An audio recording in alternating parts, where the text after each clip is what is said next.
Okay, it is April 9th, 2022. We're back to Shatterstar. Last time, it was the start of a new group's story. We had four individuals coming into the town of, into this place known as the Hollow Clefts. It is a trade town, a mining town, uh, one of the bigger and more secluded towns in Lower Eos. And we started with, I think, Theman. No, he was. Well, let's start with him anyway. I was Theman. last. Yeah. We started with Gap. Yeah, we started with Gap. So, Gap, who is from a farming community, had come to this town looking for stories, for for uh, for history that he didn't know about. He was looking for legends and lore, things like that. He'd heard of some places here where he might be able to get that. Uh, first, the first, the first person he really came into contact with was the head of engineering here, uh, Fenris Borla, who on his very dramatic entering, very loud and sudden, caused one of the aides of Forless Benra to drop a vial of ink, which splattered on the rock, shattering the container. This was ink is very expensive, and this immediately got him into a little bit of a difficult situation where he needed to at least stay to pay off what he had at least in part been responsible for. This was not a happy time for him, but he spent about a week here before meeting with. Didn't he say it was 3 weeks? You.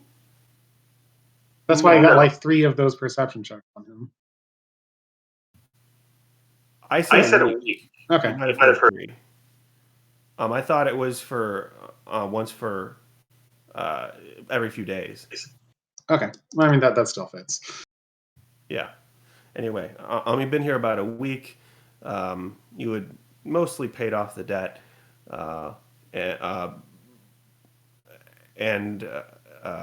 and you were one of the few here who had been here a decent amount of time. Ripley the Gripply had been here for several months, working as a fisherman, a mist fisher. He had come from the east, near the Zephyr Spire. His background was in fishing. He was able to get a job fairly quickly, just by dint of his skill. I think he rolled like a 19 or a 20. He rolled really high. Well, I took a 10 and it's a 19. That's what the 19 was. Yes. You were able to impress the shipwright, Sinig Thressa, with your catch, and he immediately brought you in as a least fisher. Nothing else much that I remember there, except for you had a pretty cool backstory. Just growing up in the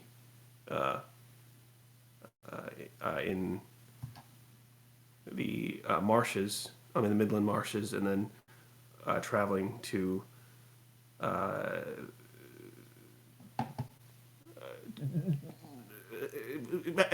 temple near the Zephyr Spire, coming back, and you're there. What are you there for, the most part, Ripley?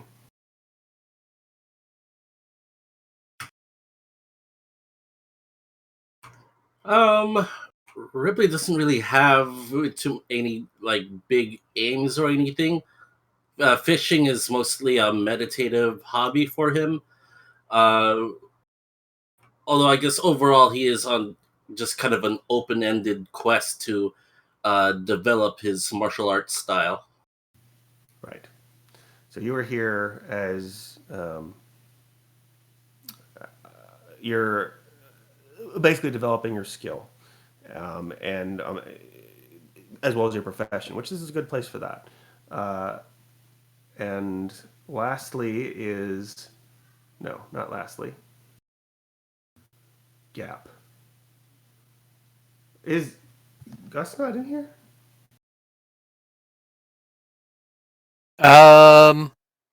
Yeah, I don't think he's signed into the Roll20.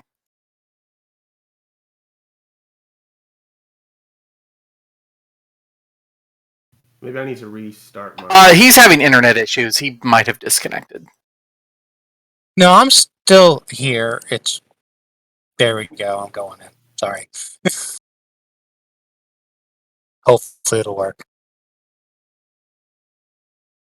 I thought I signed in, but obviously I didn't. Okay. Well, I'm just seeing Gap, Ripley, and Zephyrus Databorn. What? There That's the bot. we go. Oh, there he is, Dark Eagle. I'm not seeing Gust on my screen, but maybe that's me. Oh, I'm in there. That's weird. I'll refresh the page. Is it just Zephyrus? No, oh wait, no. No, because I just reloaded. Yeah, I only see Zephyrus. I don't see you. Okay, I'm glad that's not just me. I'm There we loading it. go. I I see. think I'm having weird browser I see things. it. I might reload another time or two. I have a lot of Roll20's JavaScript stuff disabled by default, and I have to turn it on each week. Okay. All right. So next we'll talk about Gust. He came in with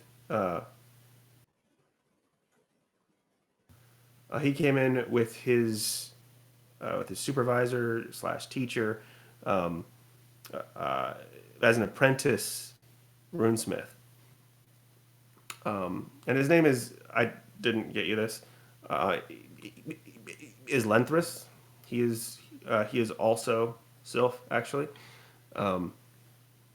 And you've noticed that he actually seems to have some sort of ability to see through the mists, and that's why he's actually he is normally a journeyman with this crew. So this is his normal crew, and he's just been teaching you. He's just running Gust's future build.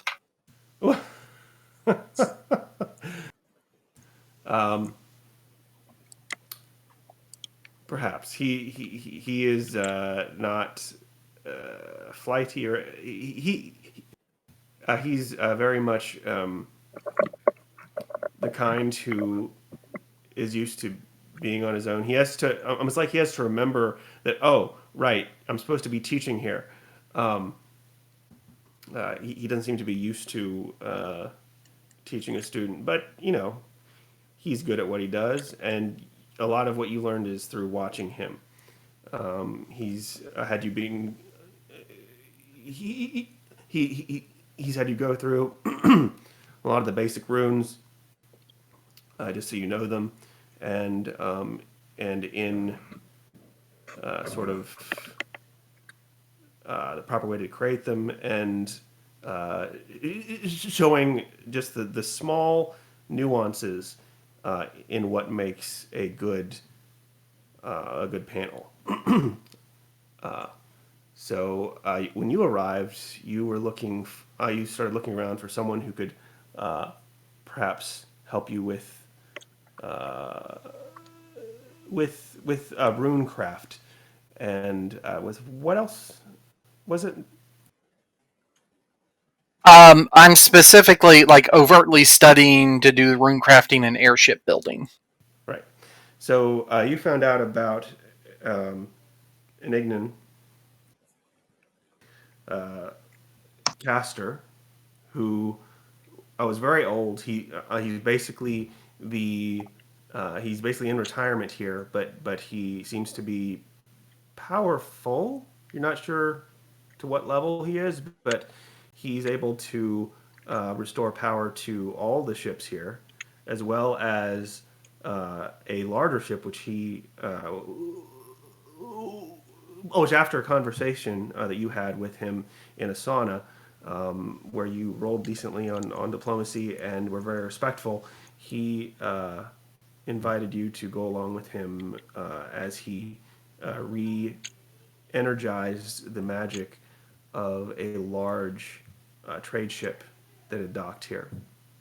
You did that, and he showed you while there were the brass panels, there was also an 8-sided crystal of some sort, which had runes etched into it, and he re-energized the magic. It shone almost as bright as a star before he closed the cabinet where it was being held. And you hadn't seen that yet. You hadn't seen something like that yet. You had seen the brass and the dark wood panels, but you hadn't really seen something like that before. You had definitely read of it in your studies, but that was the first time you'd actually seen something like that, as they are very rare, and only the bigger sky ships have them. So after that, you bid him goodbye, and the next time that anything really happened, you were with a few others in a bar right as the job board was posted. Now, Dark Eagle, Theman, Yep. you entered with a trade caravan that was going the overland route, and had a conversation with the headmaster. With the headman there. He noticed your markings, and by the way, the name of your group is. Do you want everybody else to know, or do you just, or do you care? You can go on ahead and direct message me that one. All right, I will. Anyway,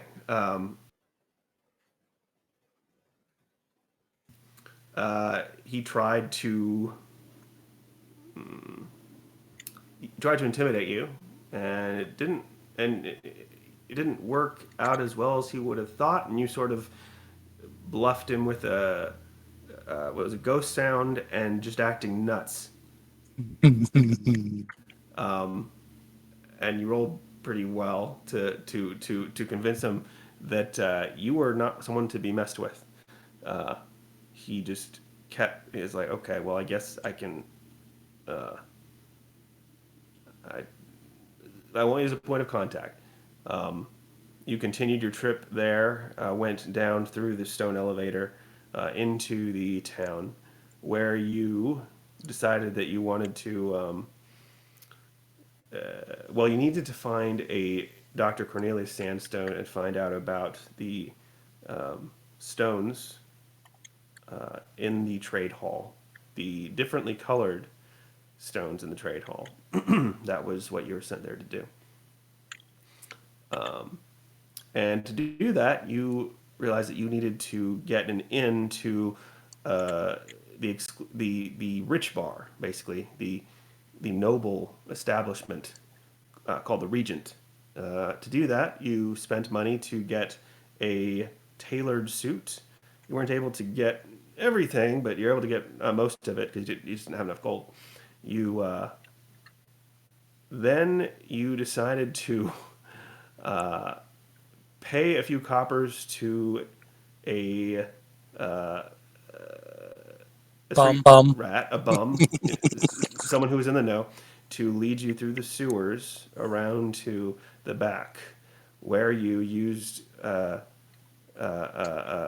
unseen servant to knock over some bottles and some trash to get the attention of the kitchen man or the cook there.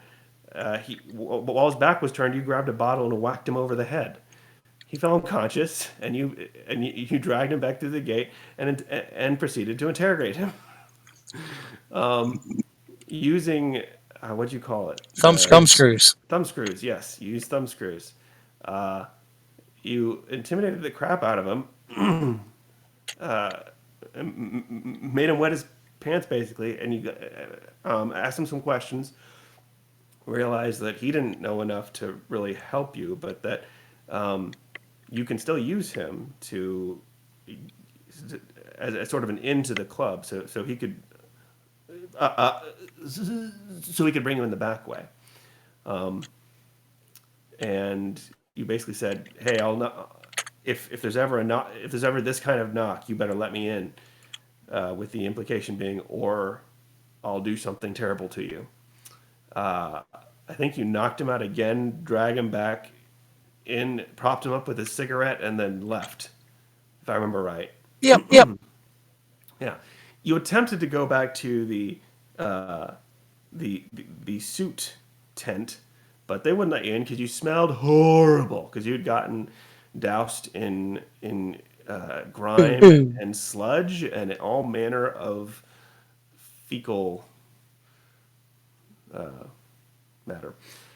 So the next day you came by to get the suit, left, and then found a few other individuals having morning beer. A job board was posted saying they needed, 4 or 5 individuals for a job. Gripply, it was sort of not in your direction because the guy knew you, but more.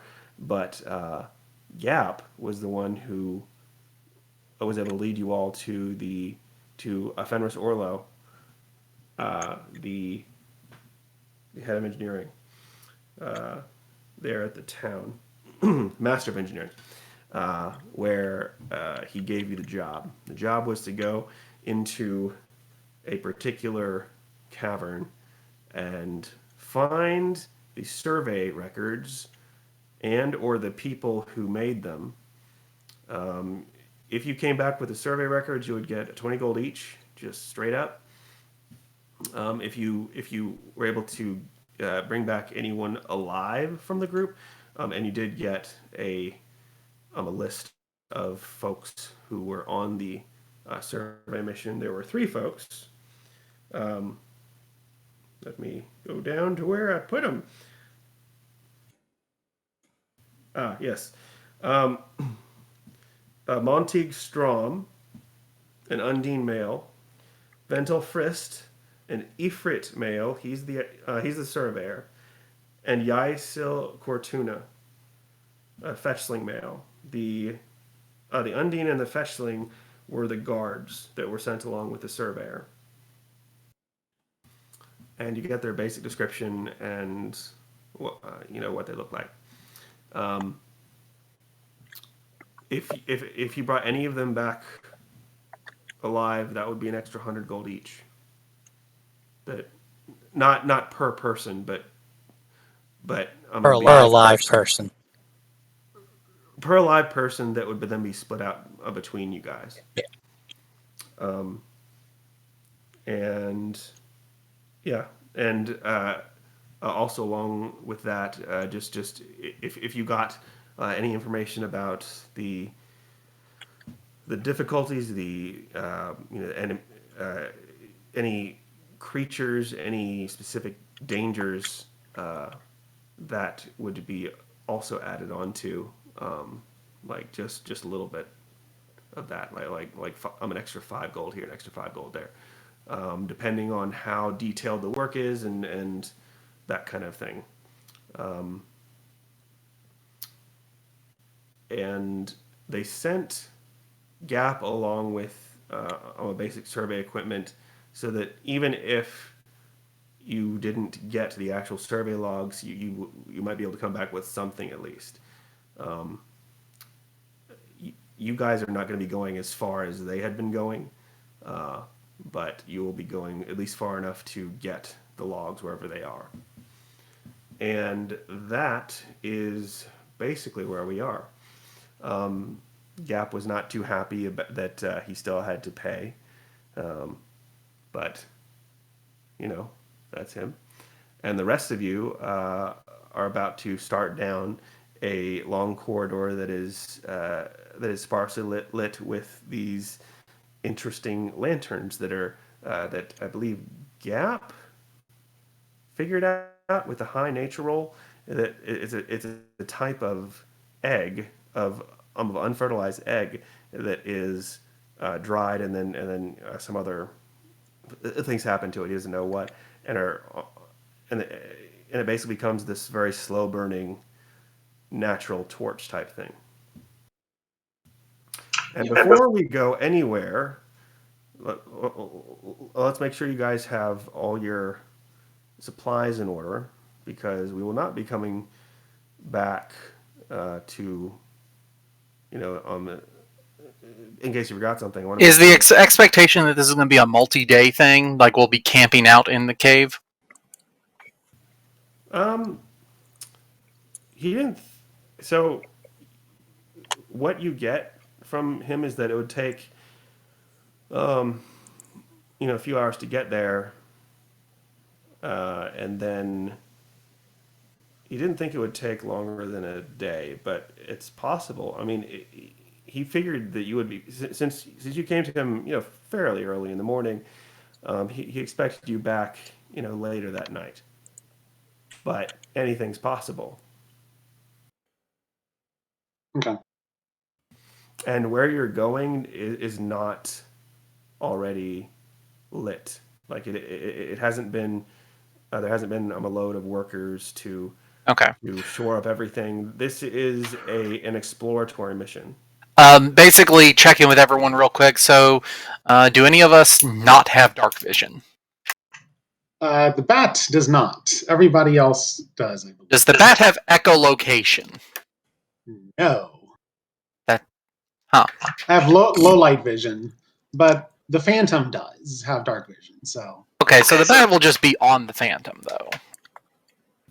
And I want to mention this too, because it's not, this isn't specific in the rules, but this makes sense to me.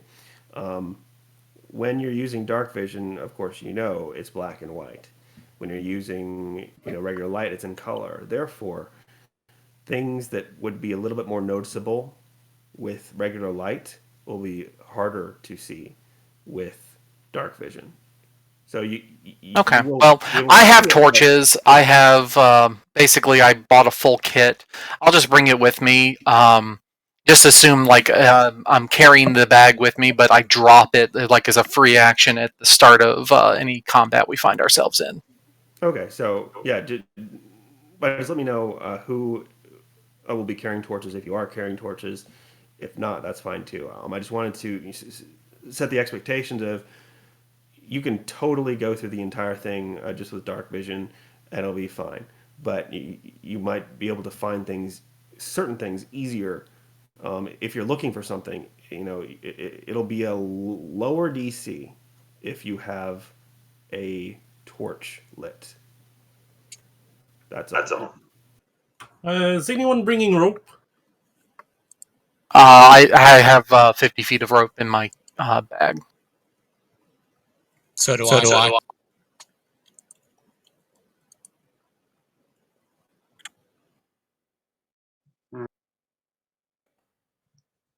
I.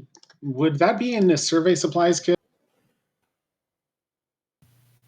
Do you have a survey kit? I don't think there is like an official one in Pathfinder. I just have like survey supplies kind of written down. You can take the average gold amount. I think it's like 22 gold for a regular kit. Okay. I think you applied it as just like artisan tools, which is a generic catch-all. Yeah, artisan tools are like 50 gold though. Oh well, I don't know then. Well, so you already have what he gave you then. Yeah, like he gave me ink, and so I was wondering if I'm also like. But oh wait, sorry, I'm thinking of Pathfinder Second Edition. Never mind. If It's you 5 gold. want rope, you can grab some rope. Being part of that group, Yeah. you can grab rope for free. It's like just regular hemp rope. Yeah, grab some rope. You're not getting silk rope, but just regular hemp rope. Just take some. Okay. I think he'll probably do that. I assume it's like he'll kind of just grab whatever he normally grabs. when going out on the mission. I do have the basic artisan tools for surveying, but I probably get some extra rope too for bigger missions, which this obviously is. Yeah. You guys have food and water, that kind of thing? Yep. Yeah, I got my water, skin, and rations. Okay. I know it's it, at lower levels that stuff kind of matters more. Yeah, once you get to higher levels, it's like, I just cast good berry, create water.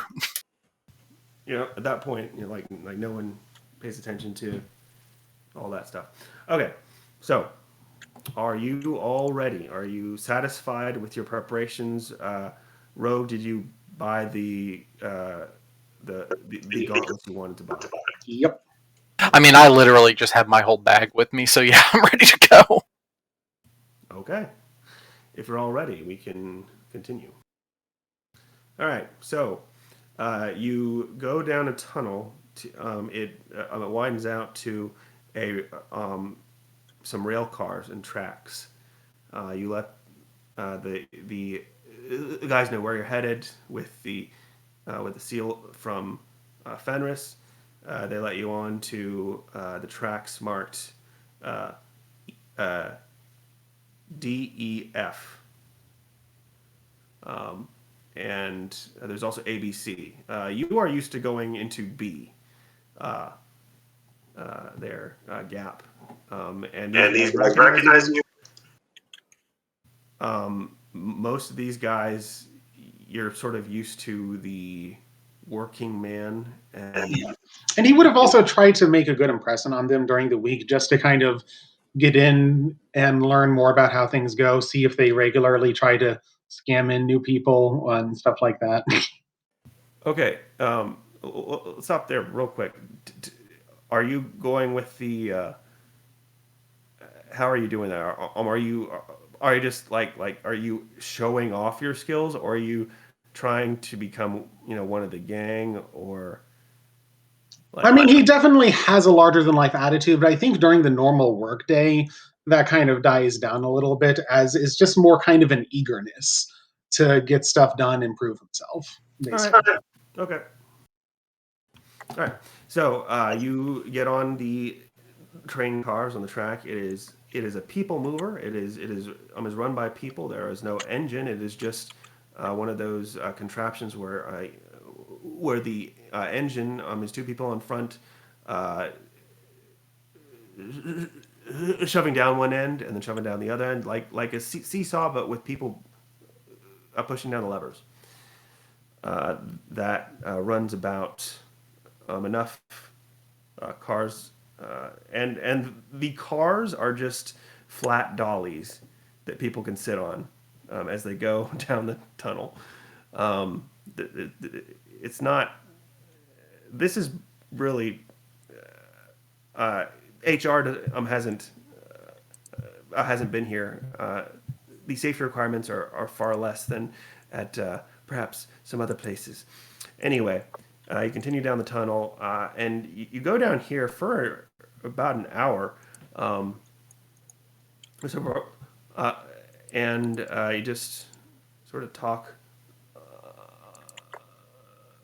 with the guys. I'm on the way, and you end up here. Let me bring you guys in.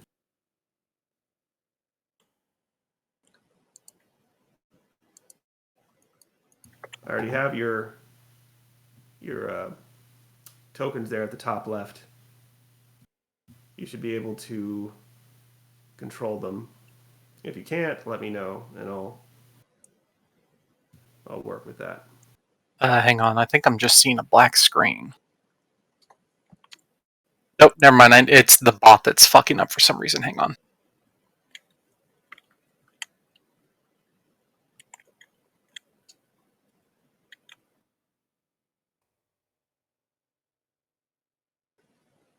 All right, I made your bat a little bit smaller there.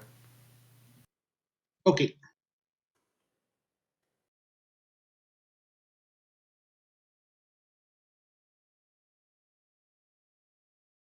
All right, so you enter this cavern, and I'm working with the light So let me know how that works for you guys. I already tested it myself. Anyway. Hey, the bat isn't popping up with circles. I can't put like a bar on it or anything. Okay. So I can't keep track of my bat's hit points with the token for some reason. It's work fines for the slime, but not my. Let me see if it's has anything to do with. I can double click it and put something in there for some reason. Oh, it might actually just be the size. Yeah, it might have to do with the size, I think. Okay, well, if I can double click it and look at it, then that's still good enough. Okay. Yeah, I mean, I like it smaller, so you can keep it like that. So you want me to put it back smaller? Yep. He is technically tiny sized. Well, I know that's what I wanted to do, but I also wanted to make it so that you could do what you wanted to do. So I shouldn't have to adjust it very much, and I can just double click it. So okay. You come across a cavern. As you walk in, you see the several different tunnels are marked. One with D, E, and F, and there's another one with an X on it. And there's some barrier in front of it, like no, don't go down this one. There are 4 dwarves that are sitting around a table, drinking beer, or well, drinking something out of steins. As you look around, you see that 2 of these giant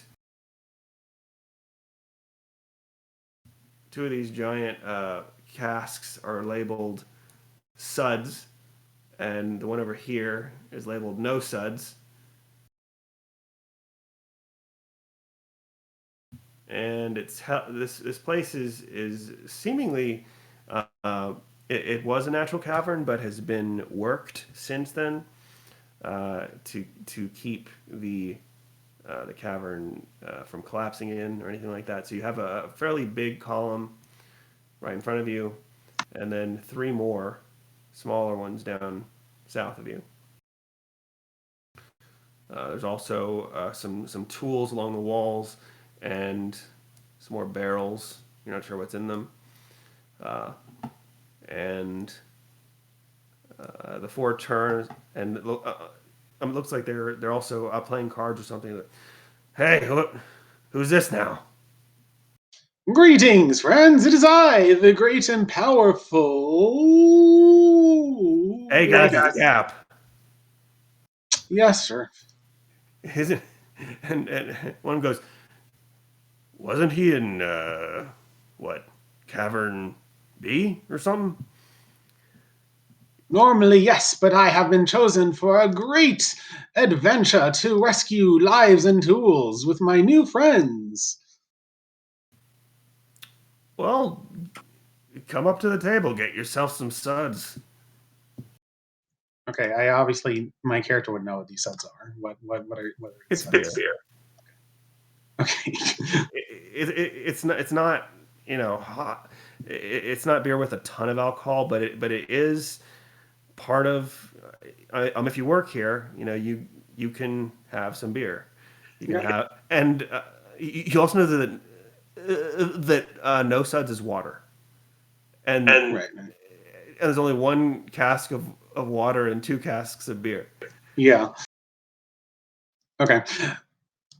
So the great and powerful gets a chug of beer, and the bat kind of jumps down on the rim of it and leans down to start drinking. And great kind of just pulls him off, says, "No, no, no, not for you. What do you wouldn't dare. Now listen here." the and it just kind of starts arguing with him. Henry was very clear.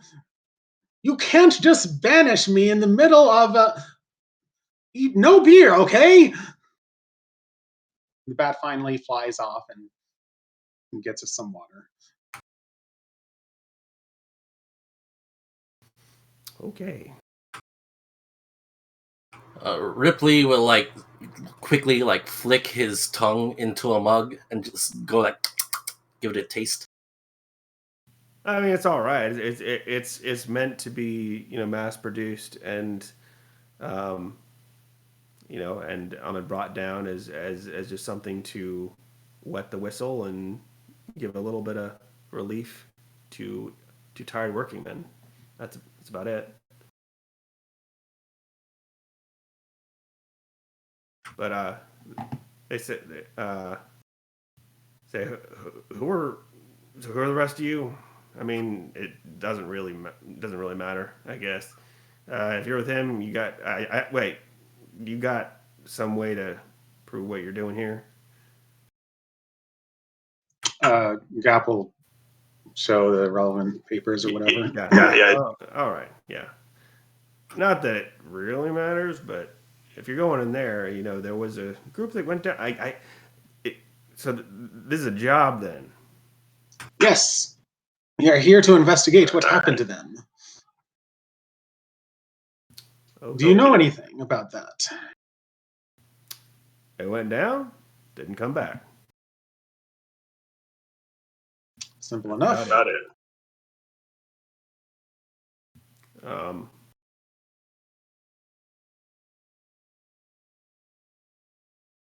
hang on a second.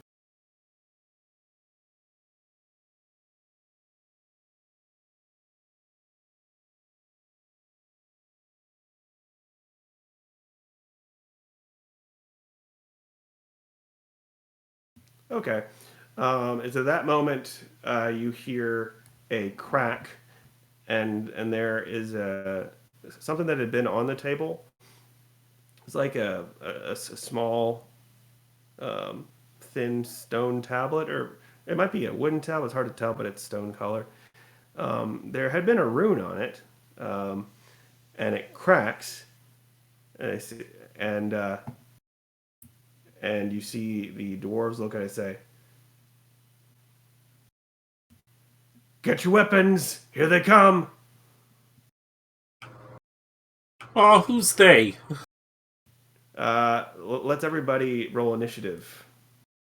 I probably would have been at the table. I was at the table showing them that stuff. I would probably be near the table like this.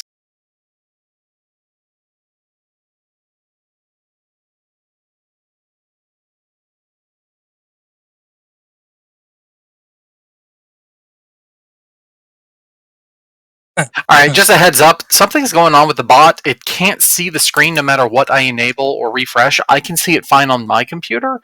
So I'm thinking there's probably some kind of browser shit I'm going to get sorted out by next time, but the audio should be fine. Okay.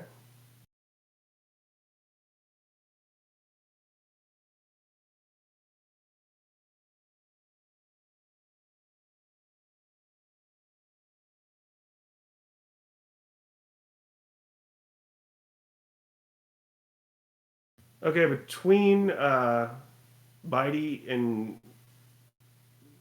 Gripply, who has the highest dex? Bitey's at 19 because of the shapeshift.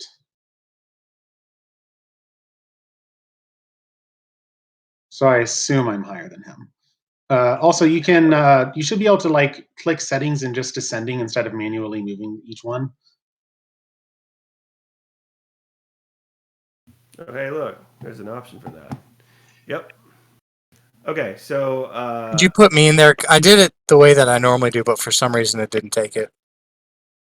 Did you have your token selected when you clicked it? Yep. okay, hang on. Sorry. Oh, by the way, do you like the token I got for you? I do.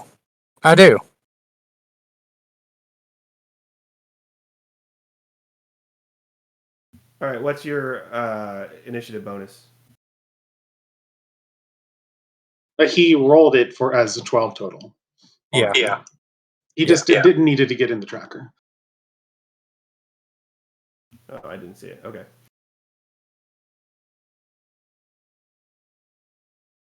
Alrighty. So, top of the round. This dwarf is going to go over here really help if I have select move on. He's going to go over here and stand near 2 weapons. This dwarf is going to go over here and stand near 2 weapons. Gus, your turn.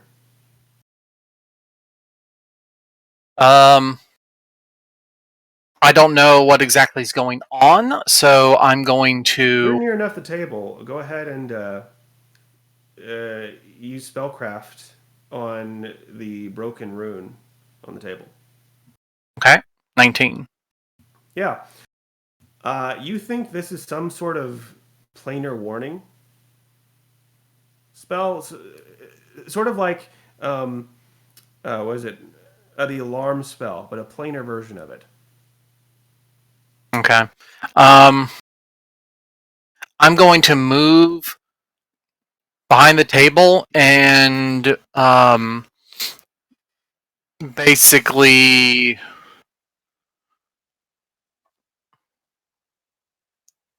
Flip the table. You can totally flip the table. That's what you want to do. Make a barrier. Nah, I'm going to come up here and I'm going to move behind this dwarf and assist him on whatever comes this way. All right. Yeah. Thenan. I'm gonna move over here and flip the table. Okay, that is your move and standard. Yep. Which way is the table facing? Are you behind it on this side? Yeah, I would like the table to be facing kind of like that on an angle Okay, hang on. to cover that this area ish. Go like that. Yeah, something like that. There we go. And I'll be behind it.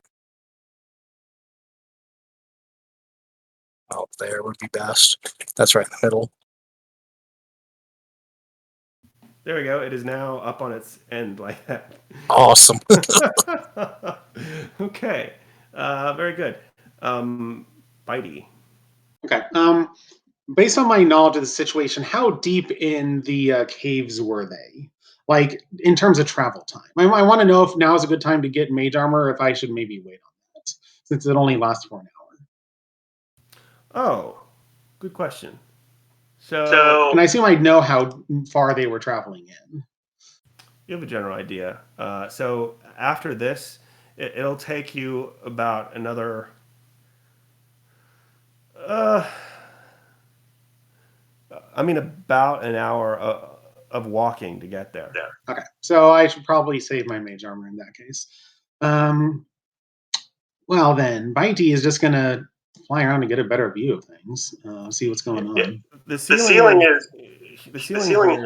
is like 50, it's 20 feet high at the highest point, but most of it is just 15 feet. Okay. I'm just going to fly around making a perception check to see if I can get a clue about where these planar breaches are going to occur. Yeah, give me a perception check. 26. Dang. Okay. Yeah, you. All right. So you see 2. You see something, sort of. It. You know how when you see heat shimmer, like in a desert where it sort of waves in the air a little bit. Yeah. Yeah. So that's sort of what you see. You see one right over here.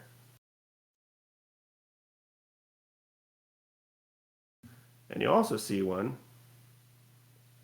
right over here. Okay. Squeak, squeak, squeak, squeak, squeak. Wing motions. Gap is going to translate. There are breaches in the southeast and the northeast. Yeah, it's only because you got it's a really, really good perception check for level 1. Yeah. All right. Perceptive guy. Okay, so I think seeing that if he has any movement left, he's going to probably like. Hey, well, I'm trying to think if he'd kind of hide or.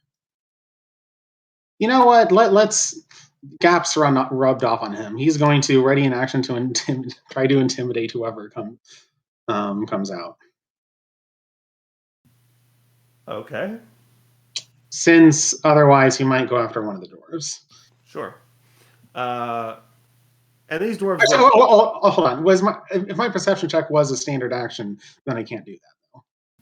Yeah, I'm just saying no, because in order to get that much information, you have to carefully scan the cavern. Okay, in that case, I'll just kind of perch up onto the ceiling, and then his turn. All right, you're on the ceiling.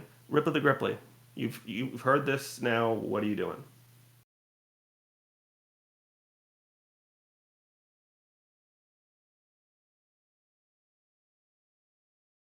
Rip is going to flatten himself behind this support beam and hide. Okay, if you're trying to flatten yourself so that whoever's coming out doesn't see you, need to be right there. Yeah, I assume Gap kind of gave good enough info. Yeah. So he pointed because there's one coming there and one coming out over there. So, are you satisfied? And he just sort of, and he just sort of mumbles to himself, geez, it's happened again, Tear. All right. This dwarf is going to, with that information, is going to go over here where there's two weapons, and this dwarf is going to go over here to where there's two weapons.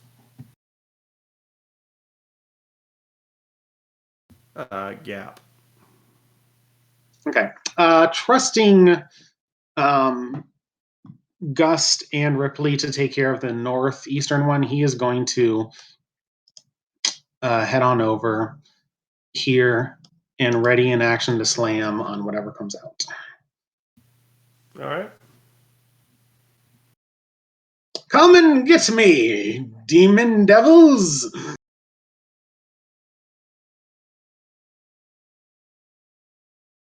My meat shield has left!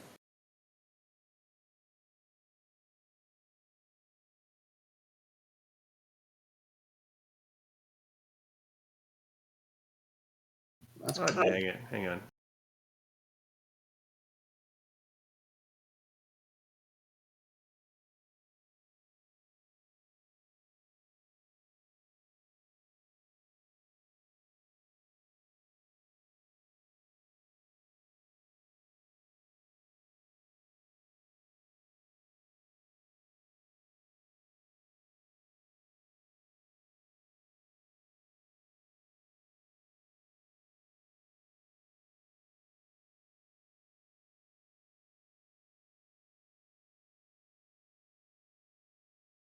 Okay. Do you guys see that? Yep. Could you blow up the? I assume the one at the bottom is just a fire elemental. Could you blow up the north one? That looks really weird. It's not a fire elemental. Or it's a fire something, but the one up in the north, I want to get a closer view of that. Do you shift or something?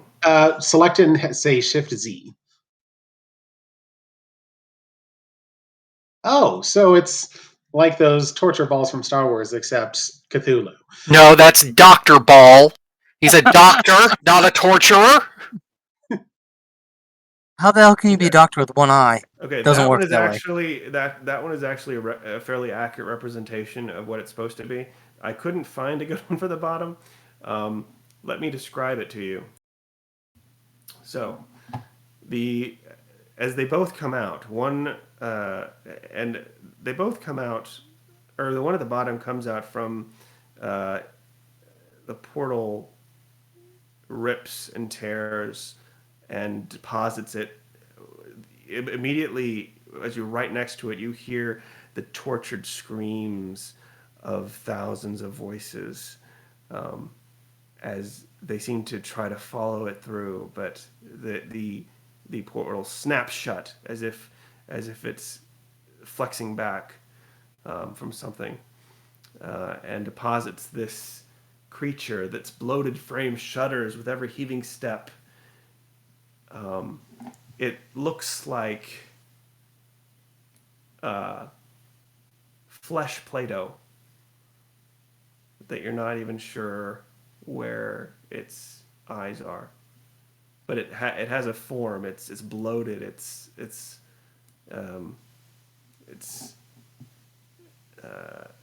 sort of breathing and screaming at you right away. Smite evil! Whiff. He swings above its head. Yeah, that's a whiff. It is not evil! Well, Wait, I don't know! so you hit it, no, you try to go for it, but as it's sort of heaving forward, it goes right past it as it's sort of moving forward a little bit, then steps back into it, and the mouth portion sort of smiles up, but too far, and portions of it sort of slough off its face. Now, the one at the top,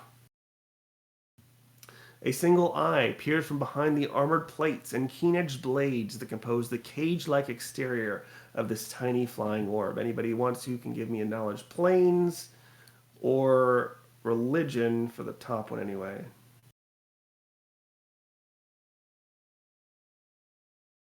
And as that one comes in, the area around it seems to get really, really cold for just a second. Planes. And it comes in complete silence. Is it a different planes check for each one? Yes. 14 on the one up above. Up north. Okay.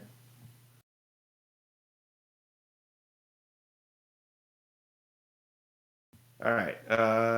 One up north, you think is some sort of the word for them is chiton. Certain kind of chiton. Should have figured that when I saw the torture stuff. Yeah. With the 14, you know that they enjoy torture. They love it. It's their only joy. I mean, you could have gotten that just looking at it. Well, sure. I know, I'm just messing with you. You know that it is lawful, or well, that it is. Sorry, I didn't mean to say that.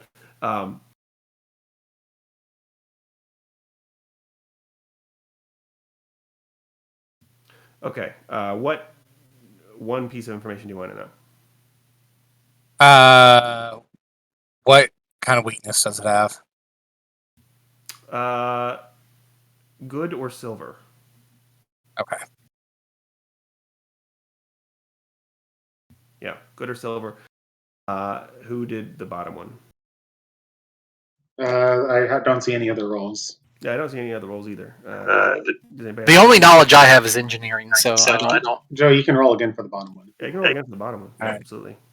Because you have a clear line of sight on both. Oh, are you the only one with knowledge planes? I'm glad I recommended that for you. Well, that didn't do any good. Yeah. It's a blob! Yeah, it's a blob. It's icky. It's gooey. Yeah, So if I throw silver coins at that ball up top, it should hurt it? It depends on how hard you throw them. yeah, I mean, it does depend on how hard you throw them. You could do a point of damage if you get it in there real good. You could railgun it like Beery Beery. Yeah.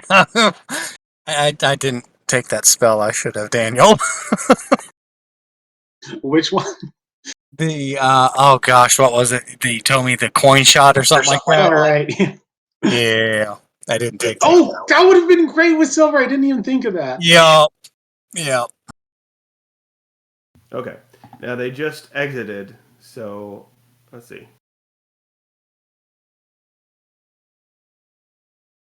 So you're saying they have summoning sickness? This isn't Magic the Gathering.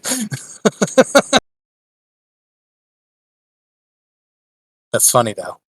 This is actually pretty good because the one up top would be a lot more of a threat to Gap than the one at bottom. All right, so you can see that they're a little bit staggered. So okay, and actually, I'm going to do a planar check for 2 of these guys.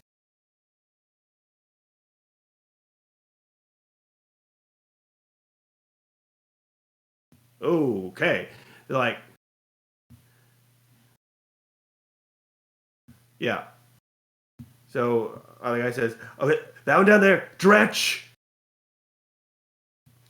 Cold Iron." Aha! Perfect!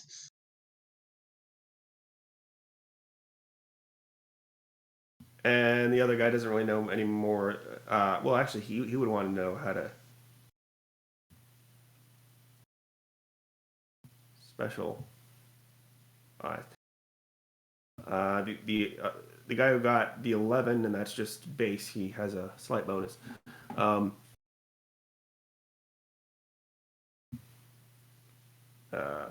Says that thing can regenerate, pointing to the chiton.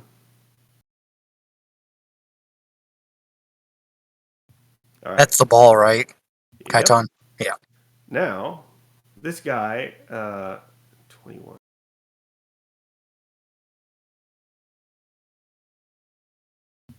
right. This guy is going to pick up a silver weapon because he's closest to that. He's going to move.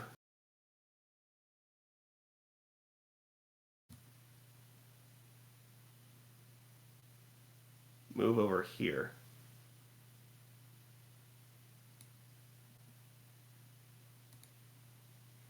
Yeah.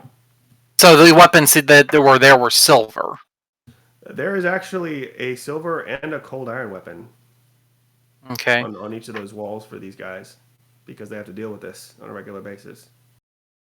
Because this cavern is big enough for the What kind of cold iron weapon is it? It is a pickaxe. Okay. That's what he's good with. Oh, are both of them pickaxes? Yes. The other one is a hammer, actually. So hammer silver, cold iron is pickaxe. Okay. Yes. Yeah. He moves there. That's his move. His action was to pick up the sword. This guy is going to pick up the sword. Or let's see. What is it? Was it this one down here is cold iron? So yes. Right. This guy has the silver hammer. This guy down here is going to pick up the cold iron pickaxe. 5-foot step here. And hit this guy.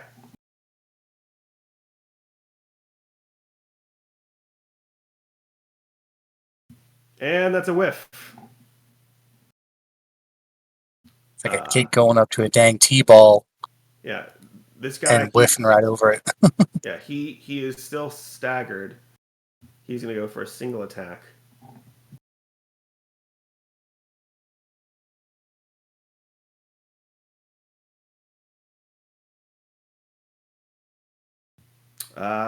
Just barely misses. Who was he attacking? Oh, well, actually, yeah, because you were the one that first tried to hit him as he came out. Let me just. Okay, no, he tried to hit this dude over here. He barely misses. Okay. You can see it just slightly deflects off this guy's leather armor. Gus, your turn.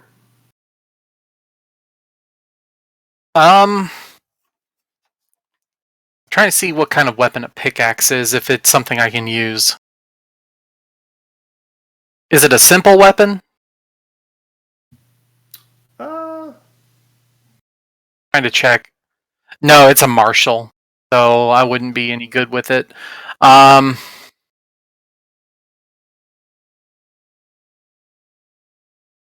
gonna switch my weapons and just do my blowgun on it from here. Okay. Yeah. Fuck. Oh, hey, you hit. Now, who are you hitting? And was it silver? No, it's just a normal dart. Okay. Uh, Yeah, it hits this thing, but you hear a ding as it ricochets off this guy's sort of metal, uh, the, the weaving metal tendrils that this guy has wrapped himself up in. yeah, I don't want to. I'm a fairly squishy, so I don't want to get in front of the dwarf. If the dwarf moves in, I'll move into melee. I just can't go into melee by myself.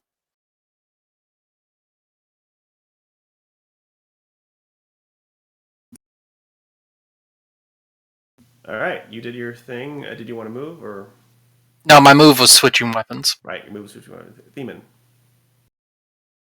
I am going to cast Mud Ball on that guy up there. Okay, go ahead. All right. I've never actually done mage before, so You make a What- ranged attack. okay.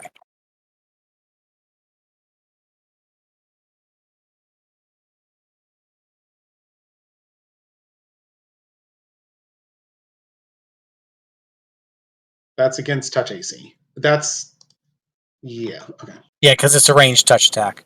It hits. Okay. It is Blinded, and reflex is saving throw. at the start of its turn. Yeah. And it can't be wiped off because it has no hands. Yeah.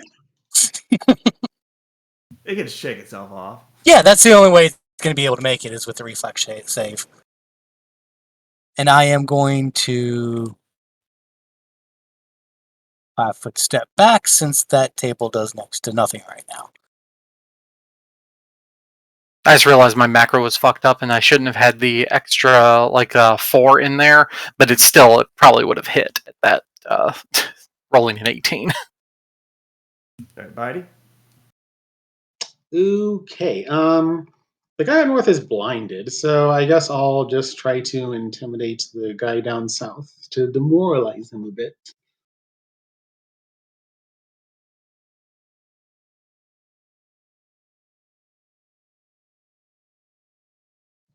He's too cute. I rolled a high on the grade, so not me. He looks like that. The video of the bat on the guy's hand, where it just looks super cute and cuddly, and you just want to pet it. And squish it. It is ineffective. He I want to pet him and love him and call him George. Yes. Squeeze, pop. Okay. You're still staying out of range. You're staying like as high as you can with it still seeing you. Yeah. Okay. We'll probably back up a bit, just so he has a better view of what's going on up north if he needs to move around any. So the 23 was for. I mean, they both have intimidate, so I have it. Oh, okay. You put them both in. Okay. All right. Are you done with your turn? Yeah. Ripley.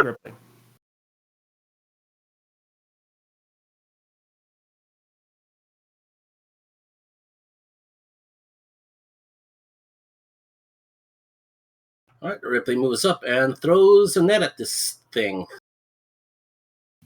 Go ahead.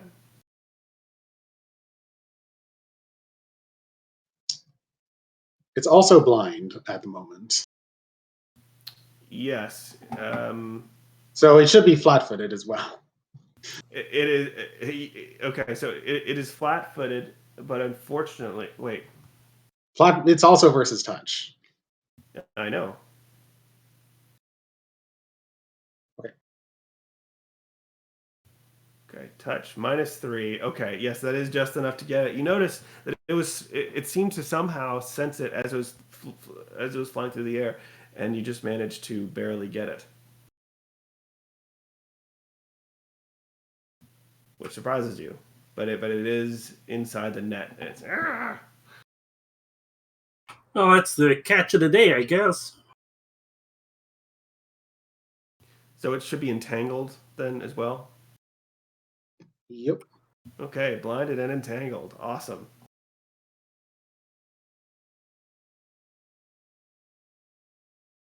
Okay. On this guy's turn, he's going to shake that stuff out of his eyes. But if he's entangled, should he be able to actually shake? Of course. Of course. He gets a -2. He gets a -2 penalty on it because his dex is lowered. Yeah. So here we go. What did he need to hit? I have no idea. Your spell DC, so it should be 10 plus 1 plus your intelligence. So he probably failed. Roll Well, I don't know. What's his intelligence? He is +3, so 13. Yeah, Megas have a lot of attributes. 13 plus 1, so 14. You would need to hit 14. I hit 14. But, is that including the penalty? But hang on. But he's entangled, so no. It's a 12 if he's with being entangled. So he does not manage to as the beginning of the start of his turn, but he is going to actually actively just try and wipe it off. So He can't. He has no hands. He has rope now to wipe it off, to wipe it against. Oh, shit. Oh, sorry, wrong thing.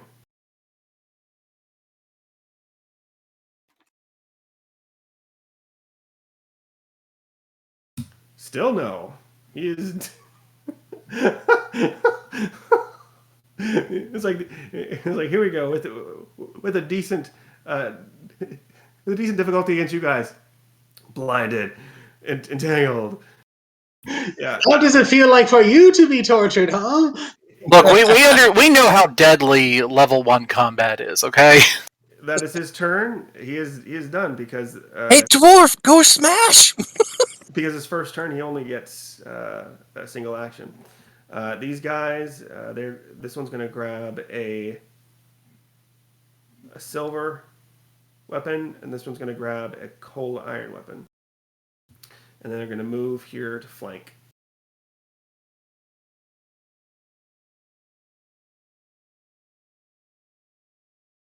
He's going to try. He doesn't get that far.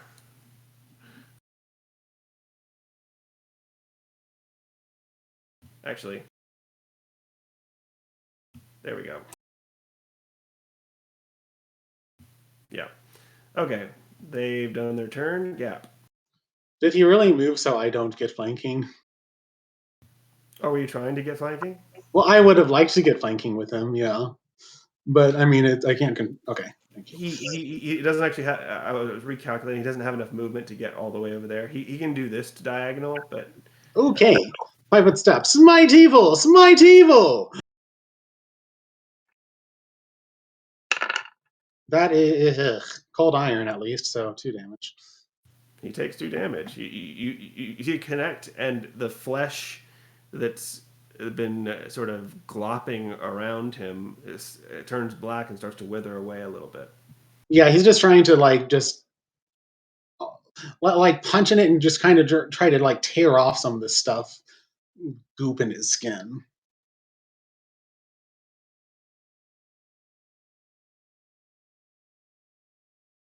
All right. Let me...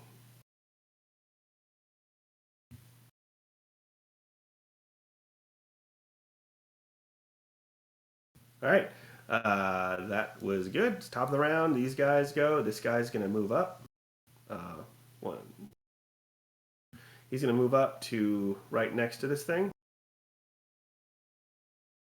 And strike. Wow, he hits.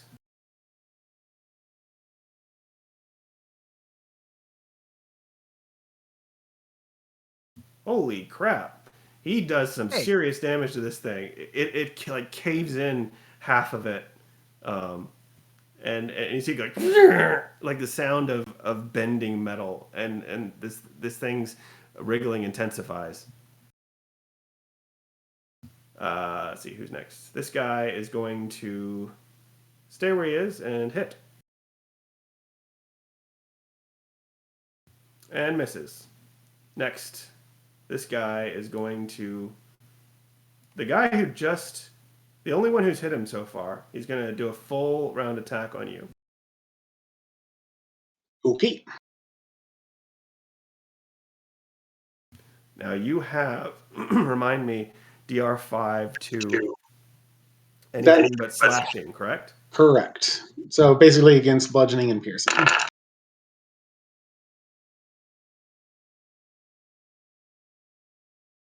Does an 18 hit you? An 18 hits me. Okay, you take 4 damage. Okay. He is at 1 hit point. Yep. Level 1 combat. That could have easily killed him if he came roll well. Well, the bite wouldn't have done it because the bite is piercing. Isn't bite all? I'm three saying bite? it's piercing Okay. in this case. Ha! Oh, jeez. Okay. You thought you got me? No, you didn't. All right. Next, Gust. Okay.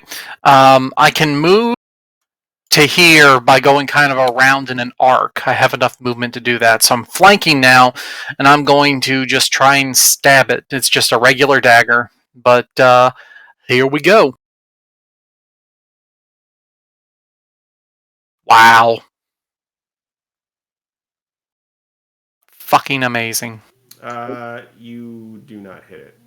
It's wiggling around in incredible agony, and even though it's blind, it can seems to sense things around it. Yep. Theman. Now we knew what we were getting into.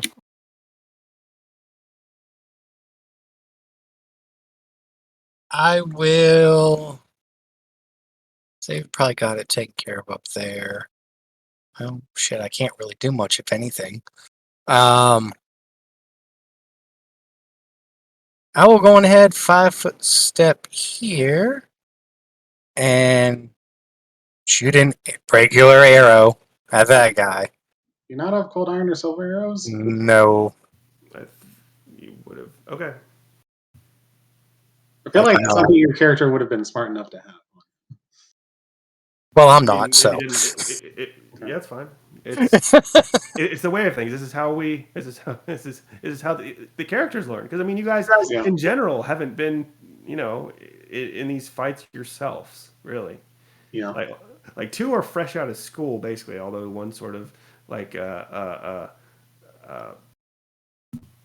is it?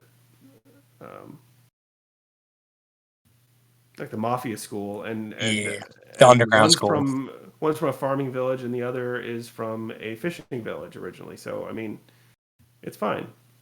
Go ahead, give it a hit. There you go. You rolled. It hits and then sinks into his body. It doesn't look like he took any damage. Like it folds around the arrow. Bitey, your turn. Oh, did you want to move because you only took a 5-foot step? No, I'll just stick right there. All right, Bitey. Okay. I don't feel safe trying to go in and heal. Well, let's see. Can I mean, so the next time that you have your guy can just withdraw the next time that he has a chance to. Yeah. I'm thinking of going and healing him. So yeah, I'm going to go in. I'm going to fly over here so I'm within reach to heal him. Okay, you can do that. And I'm tiny. I have to actually be in his square. Crap. Okay, I think I'll just delay until the dwarf goes, see if he kills the guy, or just kind of see what happens. All right. So these dwarves see what's going on. Oh yeah, Ripley's your turn.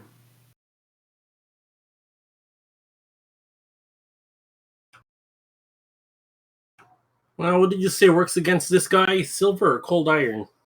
Silver. Ah, shoot. Well, I'll go with what I've got.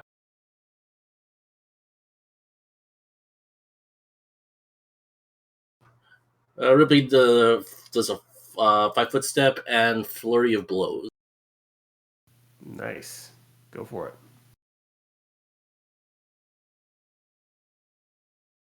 Oh, yeah, crap. roll that one again. With him entangled? Damn! So he's entangled and blinded. So that barely hits. So you would do 10 damage, but it does less than that. So And I think that 12 misses. yeah, the 12 does. But you do hit. You do hit, and you do damage. Which I think a crit was the only way to deal damage there. That's good. which you think normally it's like you managed to find the eye, even though the metal ribbons had sort of had moved around it to try to protect it. As it was trying to like wipe it away, you managed to find just the right moment and just pound your fist in there, and you did some damage, and you felt the eye sort of give a little bit. Squish. It's like a swirling ball of blades, and he's like, I'm gonna stick my fist in there. Basically, yeah, it is. It's a swirling of blades, And it worked. and it worked. It worked pretty well. This thing is on its last legs here. It is going to fly up to the ceiling. Everybody gets an opportunity to attack against it.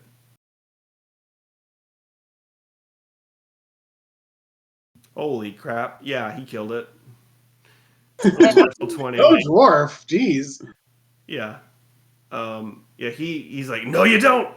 And he comes crashing down with the warhammer, the silver warhammer. And it goes, it goes, like what it would sound like a dying jukebox if you put a sledgehammer through it. And it drops to the ground in pieces, dead, clearly. Save them blades for me.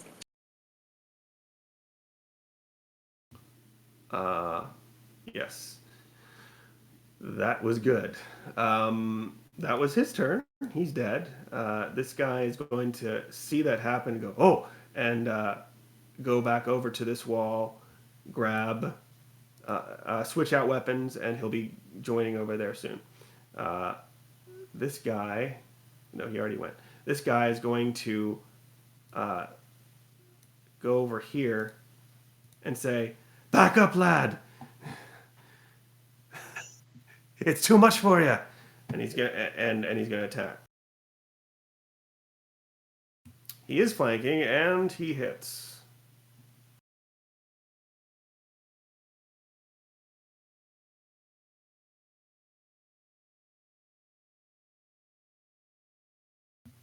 He does a little bit of damage. Okay. I can come back if I die. You can't. I will stay to the end. Smite evil. Smite all the evil. Have I lost my flanking bonus? Yeah, because he didn't want he wanted you to leave. Yeah. Oh, he doesn't know I'm a random that respawns, so. He doesn't know what the heck you are. Oh, you hit. 5 damage, and no. Yeah, you've done the most damage to this guy yet, which makes him want to hurt you. Yep. I mean, like, he's also thinking he saw how many attacks that guy got, and that could seriously I feel like he's in danger of killing the dwarf, so he wants to stay in. Okay, so you attacked instead of retreating. Oh yeah. Right. I'm a hero. I do not fear death. All right, this guy's going to double move over here.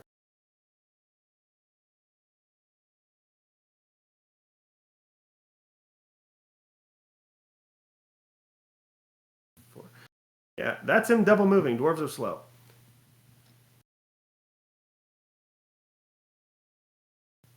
Okay, and this guy's going to attack.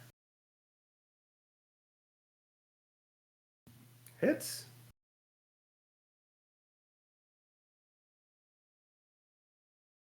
Okay, let's see. He said done 3 damage plus 6 plus 5 damage. This guy looks like he's hurt.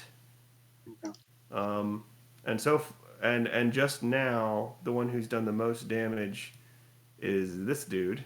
Okay, so healing. Okay, so I'm gonna bite. He's gonna go. Healing great isn't gonna do much at this point, so I'll just let out a loud screech to try and distract him before he lays into the dwarf. What are you doing though? Like Intimidate, demoralize to get a penalty on his rolls. oh. Let me look at this guy's stats. That should be enough.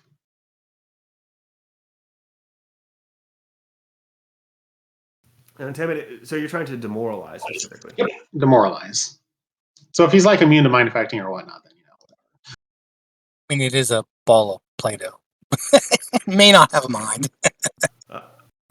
He is not immune to mind effects. Okay, so he is shaken for 1 or 2 rounds, depending on how bad I beat his DC.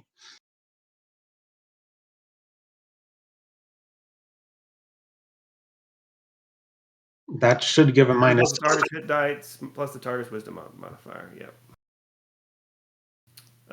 Wisdom modifier. Here we go. Yep, 2 rounds. All right.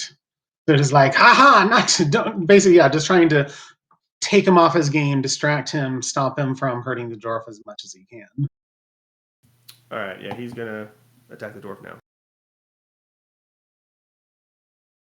With he's gonna attack with 2 claws the dwarf and then attack you with his bite, not knowing what you are. Okay.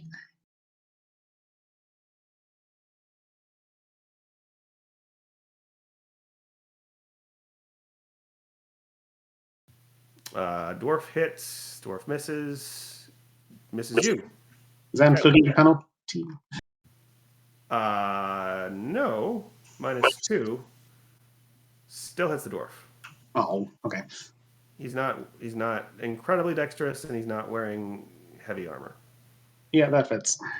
So if he just hit, but he still hit. So 3 damage. He goes, ugh, he's almost down. Get him, Gust. Okay, we're the one that's still up is the one down south, right? That's the one down south. This one. Okay, so you didn't put an X on it, but I can move past this thing without it attacking, right? Can you? Yeah, you can.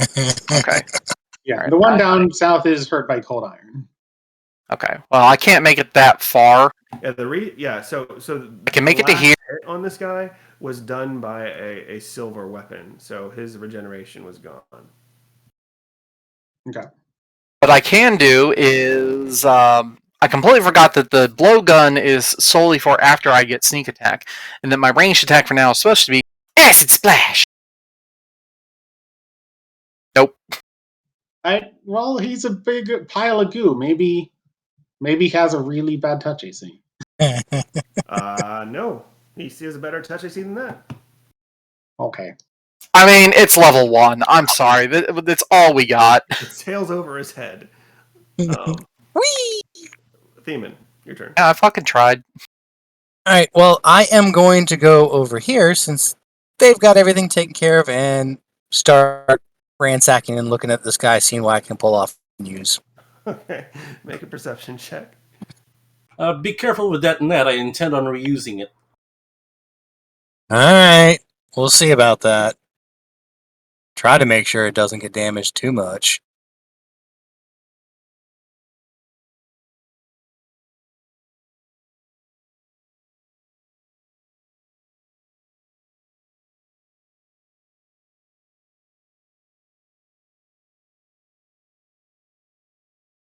All right.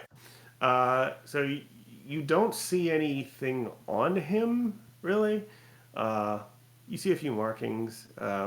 You think that some of this would be salvageable, but you also think that anything made with it would come at a would be naturally more inclined towards, you know, not good stuff. So Evil. That so I fits. mean, so you could start putting stuff in your pack, but just know that it's very sharp, and anything put in your pack, if not wrapped properly, could just like pierce your pack and everything would dump out. So Ah. you could try doing it. If you start doing that, you will need to make a reflex or some sort of check I've got a blanket I can use. to try and not be. Well, I mean, these things are still attached to them, so you will need to actually pry them off. Yeah. I want to prime So off, be but very what I'm saying is careful. the ones that I get off, I can wrap up in a blanket and shove that in my pack. Sure. That And way you it doesn't get cut through my pack. so this turn you get your blanket out, and that's your turn. Yep. All right, Bitey. I delayed till after the dwarf, till right before the other guy. Ripley the Gripply. Okay, the path looks a little busy. Can Ripley do a charge? You make me an acrobatics check. With the right angle.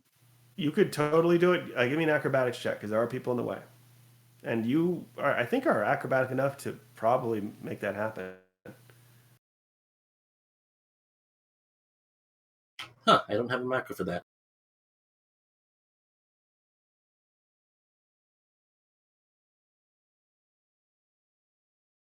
Yeah. So you jump off this table here, sort of hit the ground, somersault, and come right at the guy. Go ahead and give me an attack. All right. Plus two. As he's charging, he pulls out his cold iron sai. Nice. Go for it. Ah. Yeah.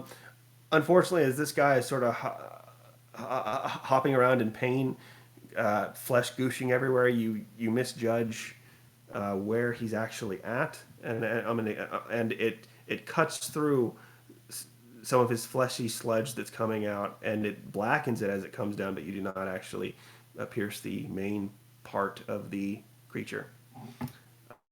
Next, this guy is dead. This guy is now going to come off the wall.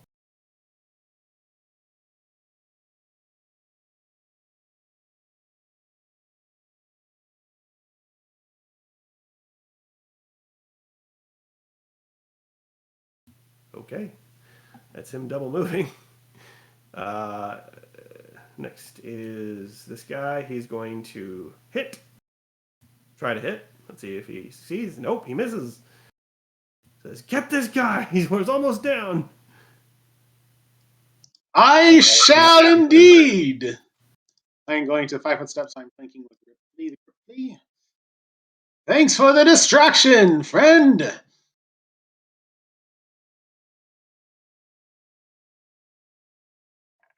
Smash!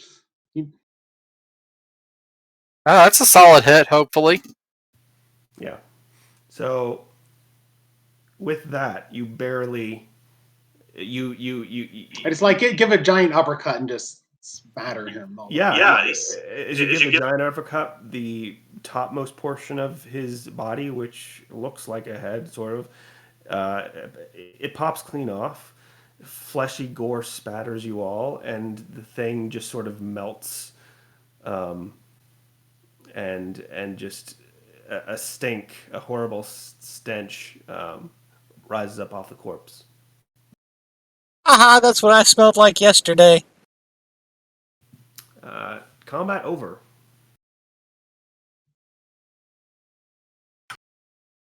How's everyone looking?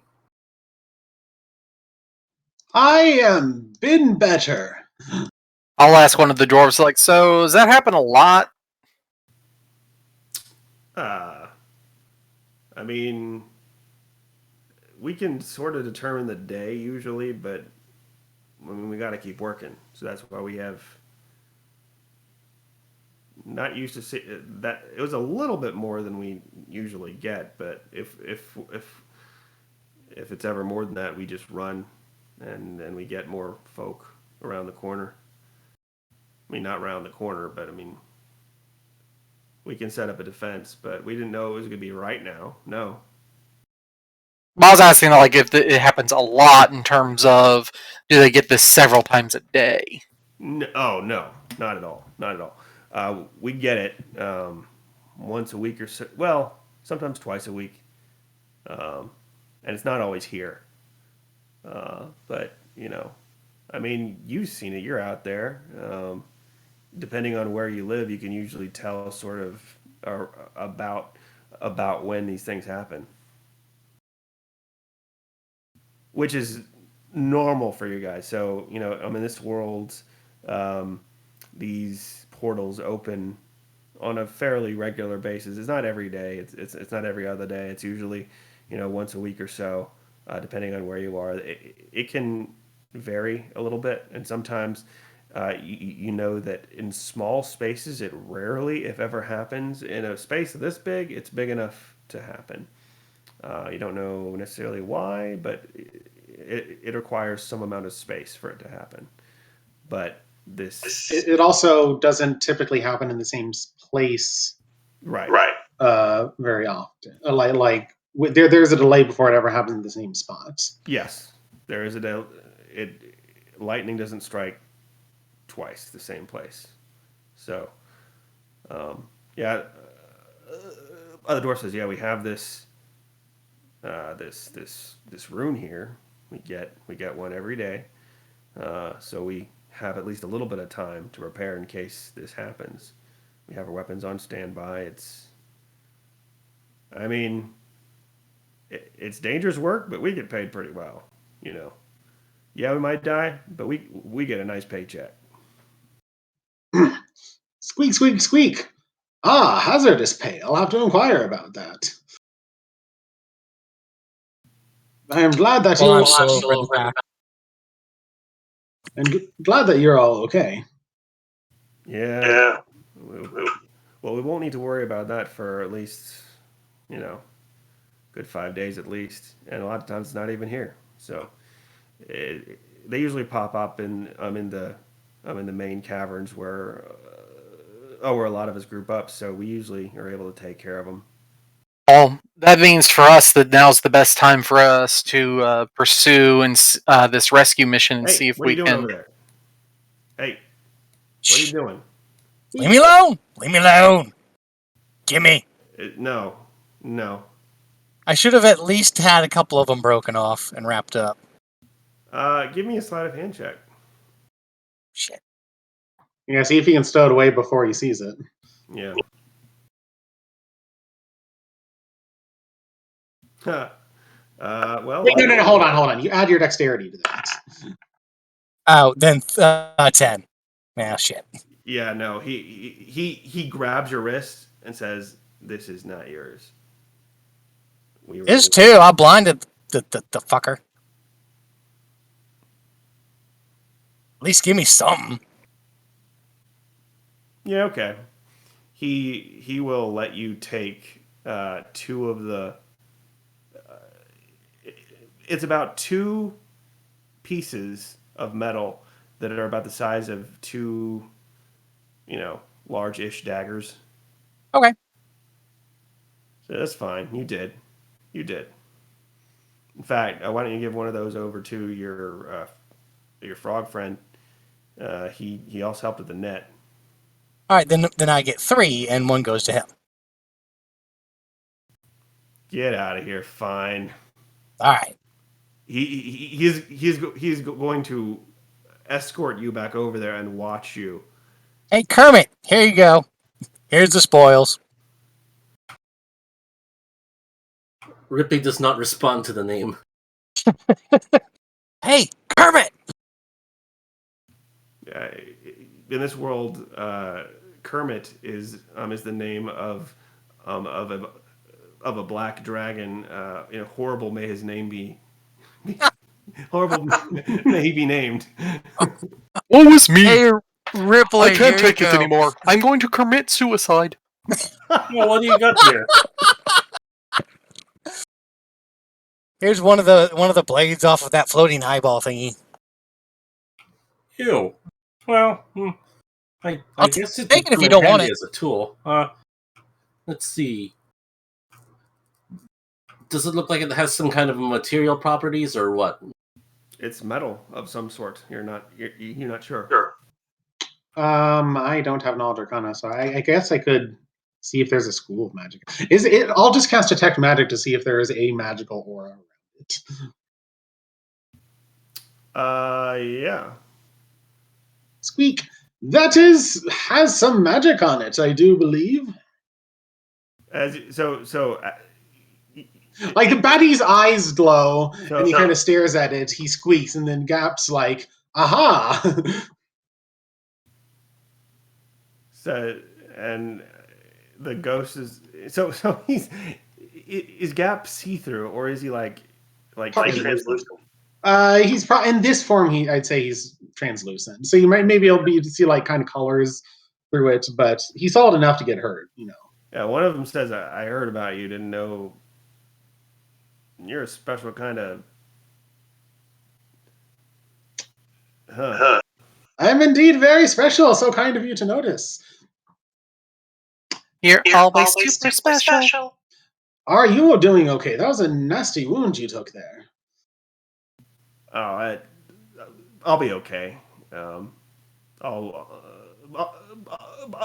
just bandage this up. Shouldn't be a problem. And you see one of them, not him, get out what appears to be a med bag, and begins looking at the wound, cleaning it, putting some sort of liquid over it, and then, well, gel really, and then bandaging it carefully. Okay. I might. More back.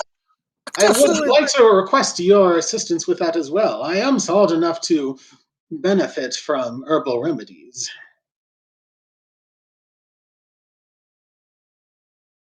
Just a bit sticky. Oh. Well, you were right there in the thick of it. Yeah. So you said you can benefit from herbal remedies. Yes, what you're doing there should work on me. Okay. Yeah, he will treat deadly wounds on you. Bitey is going to aid.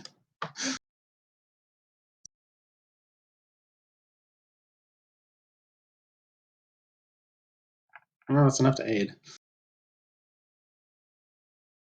I was like, you're doing it wrong. Bitey just... Okay, there we go. That's enough to get a 20 actually. 12 plus. Yeah, but Bitey just kind of like just tweets some and points him kind of where he should go. So 21. You regain a hit point of damage. Yeah. Much better. I could do this all day now. That's America's ass. Okay.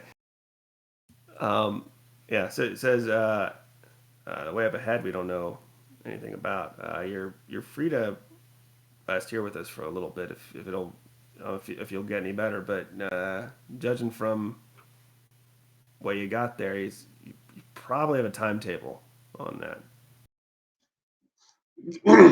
We must move swiftly. Every second we wait puts the previous team in greater danger. Well, here's a good thing. You probably don't need to worry about demons or devils in there. Hurrah! Well, what do we have to worry about? Any number of cave creatures. Let me give me a diplomacy check, and I will make a knowledge check. Ooh, That's 18 diplomacy. Nice. Okay. Yeah. It says, well, in a lot of the unexplored caverns, we came across these mushrooms that would scream at us. Not from light, but from how close we got to it. So doesn't matter if you don't have torches or not. You're gonna get screamed at if those things are down. Right. No problem with that. They hurt, and try to either get rid of them quick or stay away from them if you can.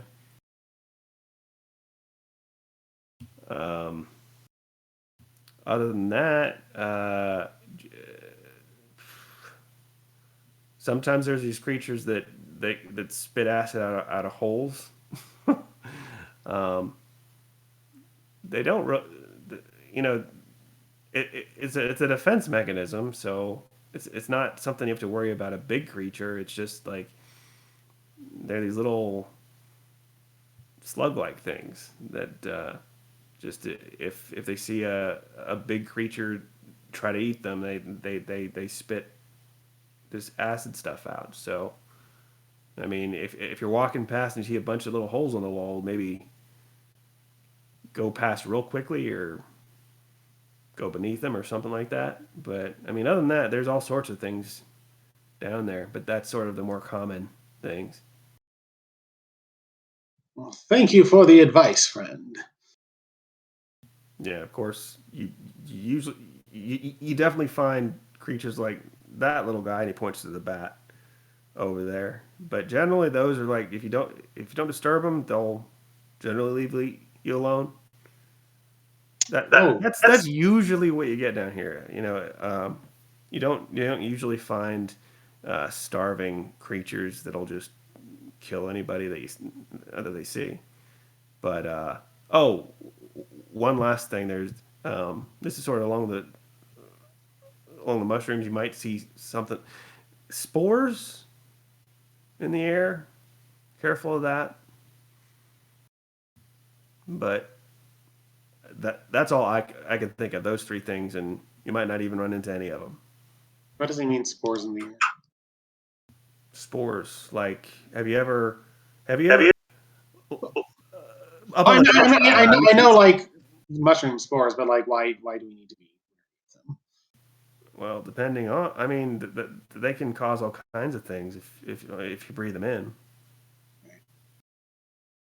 I don't know what, because there's all sorts of different things they could cause. Just if you're around and you see a bloated mushroom, maybe don't kick it.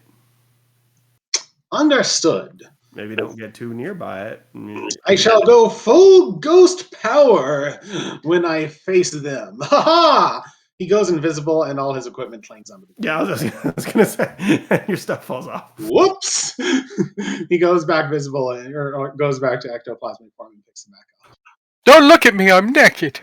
Yeah. Now, which one of these paths did the survey team go down? He leads you towards this one over here. Yeah. It's right down there. From what I understand, it's a decent trek down that way. Just do your best to, if you think you might need to turn back, turn back. Don't be idiots like they were. Don't worry, I can't die. I mean, everybody looks at Gap. You can always go back later. Come here. You can even sleep against the wall. This place is pretty safe, except for what just happened. But you don't with what you won't need to worry about it for a while. Okay. I will note that GM has encouraged us to rest if needed, and will play my character as he would react accordingly. Because you're a teenager. Don't tell me what to do. I don't think anyone can speak bat, but there is definitely some squeaking going on. Could you move my bat token to the front layer? Just right click and click to the front. Thank you. Yeah. Okay, I can have him on my slime. You know how to do that. I can have him in my slime square, since he'd normally be inside the same square. All right, and we go. You're still kind of hurt. You sure you don't want to hang back just a bit? What?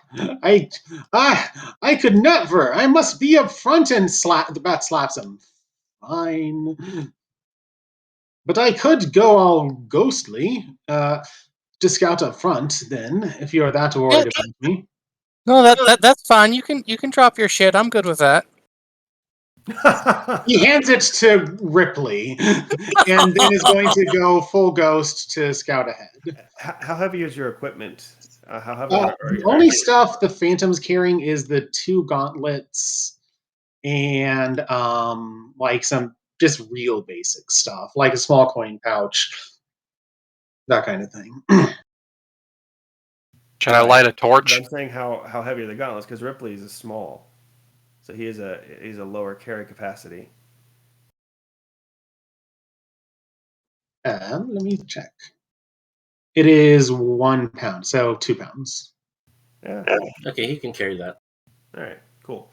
Ripley, you'll put that in your backpack, and you go on down the way. So he's going to stay ahead. He has to stay within line of sight of Batty, or he will lose his form, but he can stay 50 feet away and be fine. And he should be basically immune to like everything. At this level, most likely. Yeah. So it can give us a bit of warning of the dangers, basically. Okay, so give me your who's first, who's second, who's third. So I have it down. Ghost Gap is definitely going to be first. Then Ripley will be second. I'll be I'll be third because I'm also stealthing. I'll be in the back. Okay. So Ghost Gap, Ripley, Gust. Bitey is going to stay within the line of sight and within 50 feet. Other than that, he'll probably be in the middle. Okay, and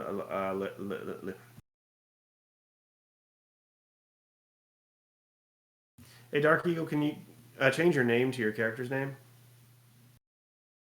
So what you do is on the far right, Click the gear thing. the personalization and display. And the display thing. It should be the top option. On my character? On my token? On the general screen. You know, there's a chat window. The gear should be on the top right. There we go. Click the gear, click personalization and display, change your display. Gotcha. Just to your name. So that just helps the GM, like, yep. No, I got at a glance what it is, so he doesn't have to remember that. Because I'm thinking of everything else that, like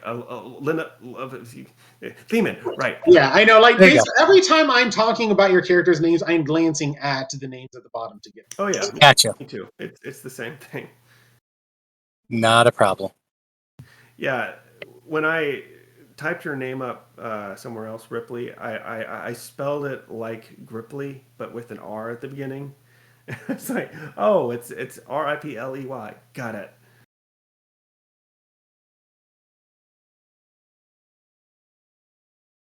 Okay, Ghost Gap, Ripley, Gust, Themen, and Bat Gap is just flying around. Yeah. Where are you flying around? I need to know this. Well, like I said, I'm staying within 50 feet line of sight of Gap and ahead or behind?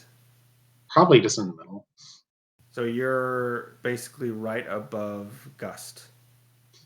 Yeah, like I'm This matters because I don't want so just give me a general. So you're sort of above Ripley and Gust. Yep. All right. Okay. All right. Let me. I think after we go in a bit, Bitey is going to feel guilty and fly back and heal the dwarf and fly back on over here.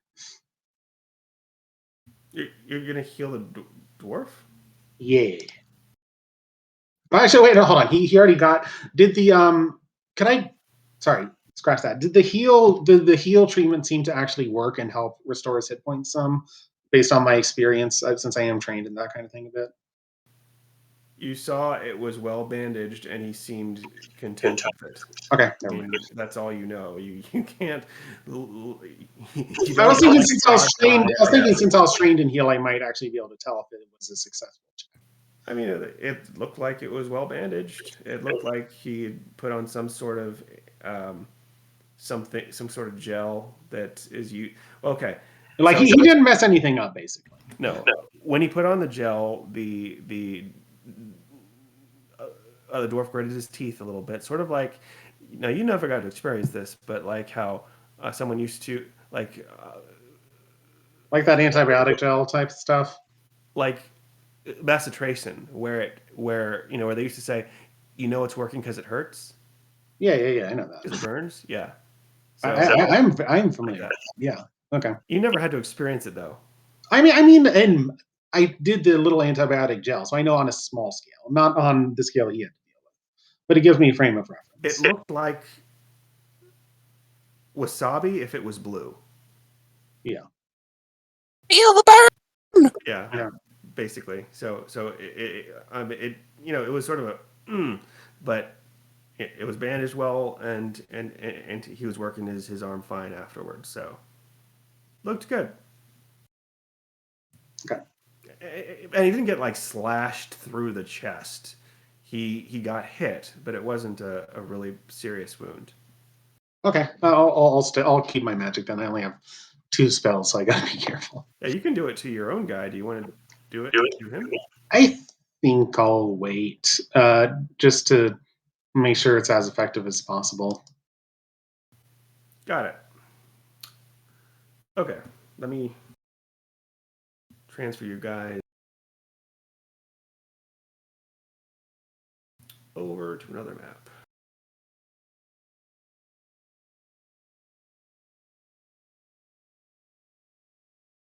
As soon as I find that other map.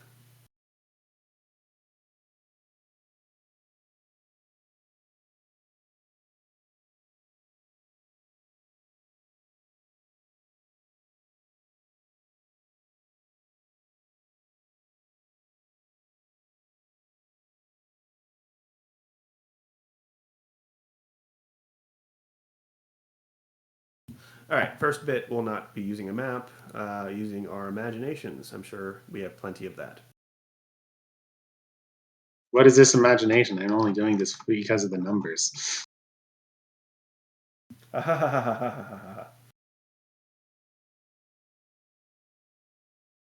Imaginary numbers.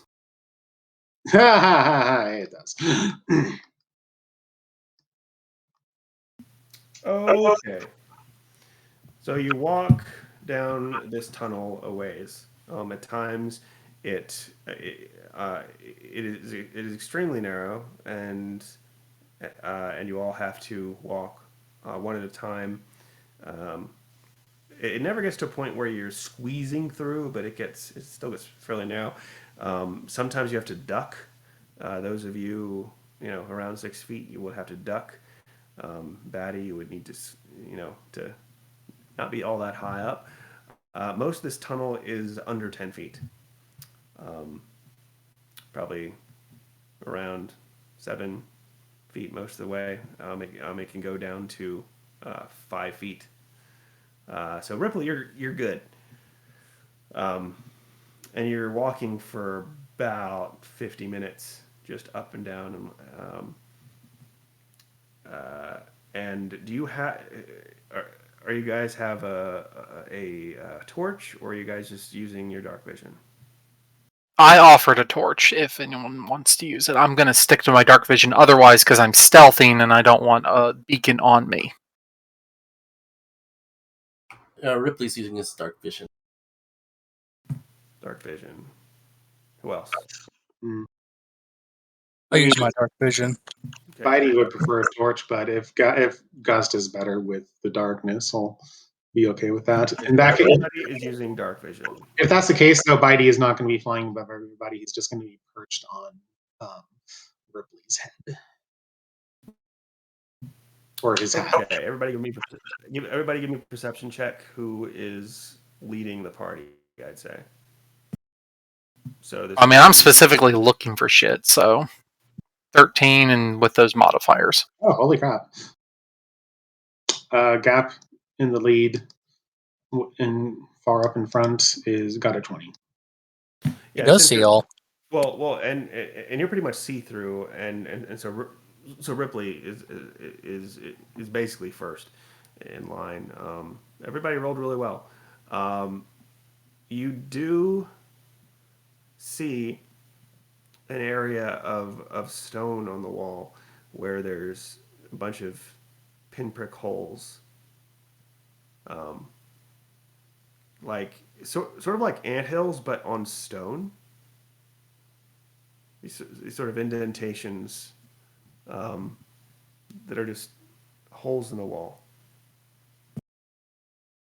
Okay. I think these might be the acid shooters they were warning us about.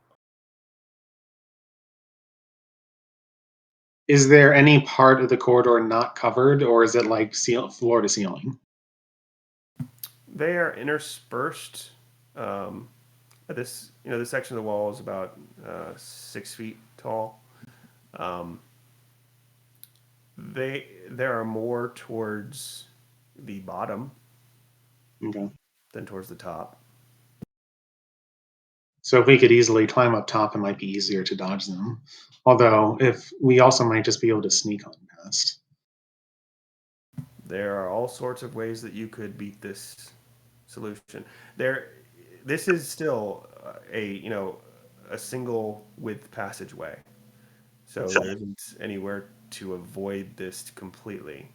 You could. Well, I'll let you decide how you want to try to get past. Does anybody here have acid resistance? Okay, just checking. I have acid splash. I can throw it at it. Yeah, throw acid back at the thing that's spitting acid back at us, because I could do the same thing. Well, I mean, if we trigger it from a safe enough distance, like, how about this? Let's all stand back, and I'll shoot my blowgun dart down the hallway and see what happens. No. Let Gap run through it as a corporal being, and then go incorporal as soon as they notice anything. Yeah, because the acid would hurt him when he's corporeal. Yeah, but if he's paying attention to where it's coming from as he's running, he can just go incorporal, you know what I'm saying, and let it go right through. Mm-hmm. Oh, I have another way. Gap will float back to the party. I know a simple solution. How long? Wait, question. How long is this? Like, how wide an area does it cover? The area with all the holes is at least 20 feet. Bitey can cast Obscuring Mist once per day. So you just do that and sneak through. Completely cover up their vision. Gap is going to suggest that. The powerful can obscure the tunnel with mist. You can only do it once, so it will not help us on our return back through here. But it might make it much easier to get through this unharmed. Well, if we return Anybody with know? if we find anyone, we might need to use that trick to bring the others safely through. Fair enough. Is anyone able to use Mage Hand? Oh, before we go any further, please, those who have magic, please tell me what spells you've chosen for the day, including cantrips, please. For mine, I've got level 0's Detect Magic, Mage Hand, Ray of Frost. Level 1s are Infernal Healing and Mud Ball. I've already used Mud Ball. To great effect. You've no idea what you avoided by doing that. I am a spontaneous caster, so I'll always have exactly these. Obscuring Mist once per day as a racial ability. As my knacks, aka cantrips, I have Detect Magic, Grave Words, Daze, and Mending, which I forgot to use last combat. Should have done Daze instead of Intimidate. Oh well. And first level, I have Cure Light Wounds and Mage Armor. Okay. And wait, what level do you start getting your stuff, Gust? Is that I get it at level 1. Okay, did you say what you have yet? Yeah. I have Prestidigitation, Read Magic, Acid Splash, and then my level 1 spells. I have Icicle Dagger and Mage Armor for today. Okay. All right. Now, someone asked, "Does anybody have Mage Hand?" I mean, I could have prepared it, but I don't have it I do. right No, now. it's fine. It's fine. But because I heard Mage Hand from someone, I was curious how he would react. Did Joe? Did he? Theman, did you say you have Mage Hand? Yeah, I do. Okay. I'm assuming take a rock and Yeah. float it across. Take a rock and float it down the hall. Okay. So we do that. All right. Let's see if Yep. we can just trigger the traps and then proceed through. I mean, they're living creatures. They could just keep Yeah. shooting. Oh. Yeah, they're Okay. still alive. We could maybe try to plug up the holes, but that would take a while. Mage Hand could do that. Yeah, see if you can use Mage Hand to plug the holes. Yeah, we can just like dig up dirt or whatever to get the rocks that you need. Yeah. You're in a very And I can use Acid Splash to maybe make a goopy mud stuff for him to use. That's actually that's actually a possibility. So you spend time. Do you spend time sort of? Yeah, I mean it's for the best if we deal with these things. So yeah, we'll use Acid Splash to make kind of goopy mud, and then have a Mage Hand pack it into the holes. Okay, there are about 30 of these holes, but you can totally do that. How do you want to do it for every single one? Do you, because it would take like at least an hour to get. Well, because we would have to deal with it on the way back, we might as well. If it's just an hour, we can. Yeah, and like I feel like if we can safely get through this in one day, that's better than like taking some damage and coming back a second day and taking 24 more hours instead of one. Okay. Yeah, let's take the time to plug it up. So, spending an hour, you use your Acid Splash to sort of dissolve some of the more porous stone and Amendetris and other things like that, to then place this mixture using Mage Hand over these creatures' homes, just catacombing them in their own homes, soon to die, perhaps. Who knows? Well, fuck them. They'll probably. Look, I'm not playing Burl right now. This isn't going to work. I know. I just thought I'd say that. Yeah. So Death by entombment. And you can totally do that. That's a very. I mean, they're dangerous creatures that are a problem for everyone.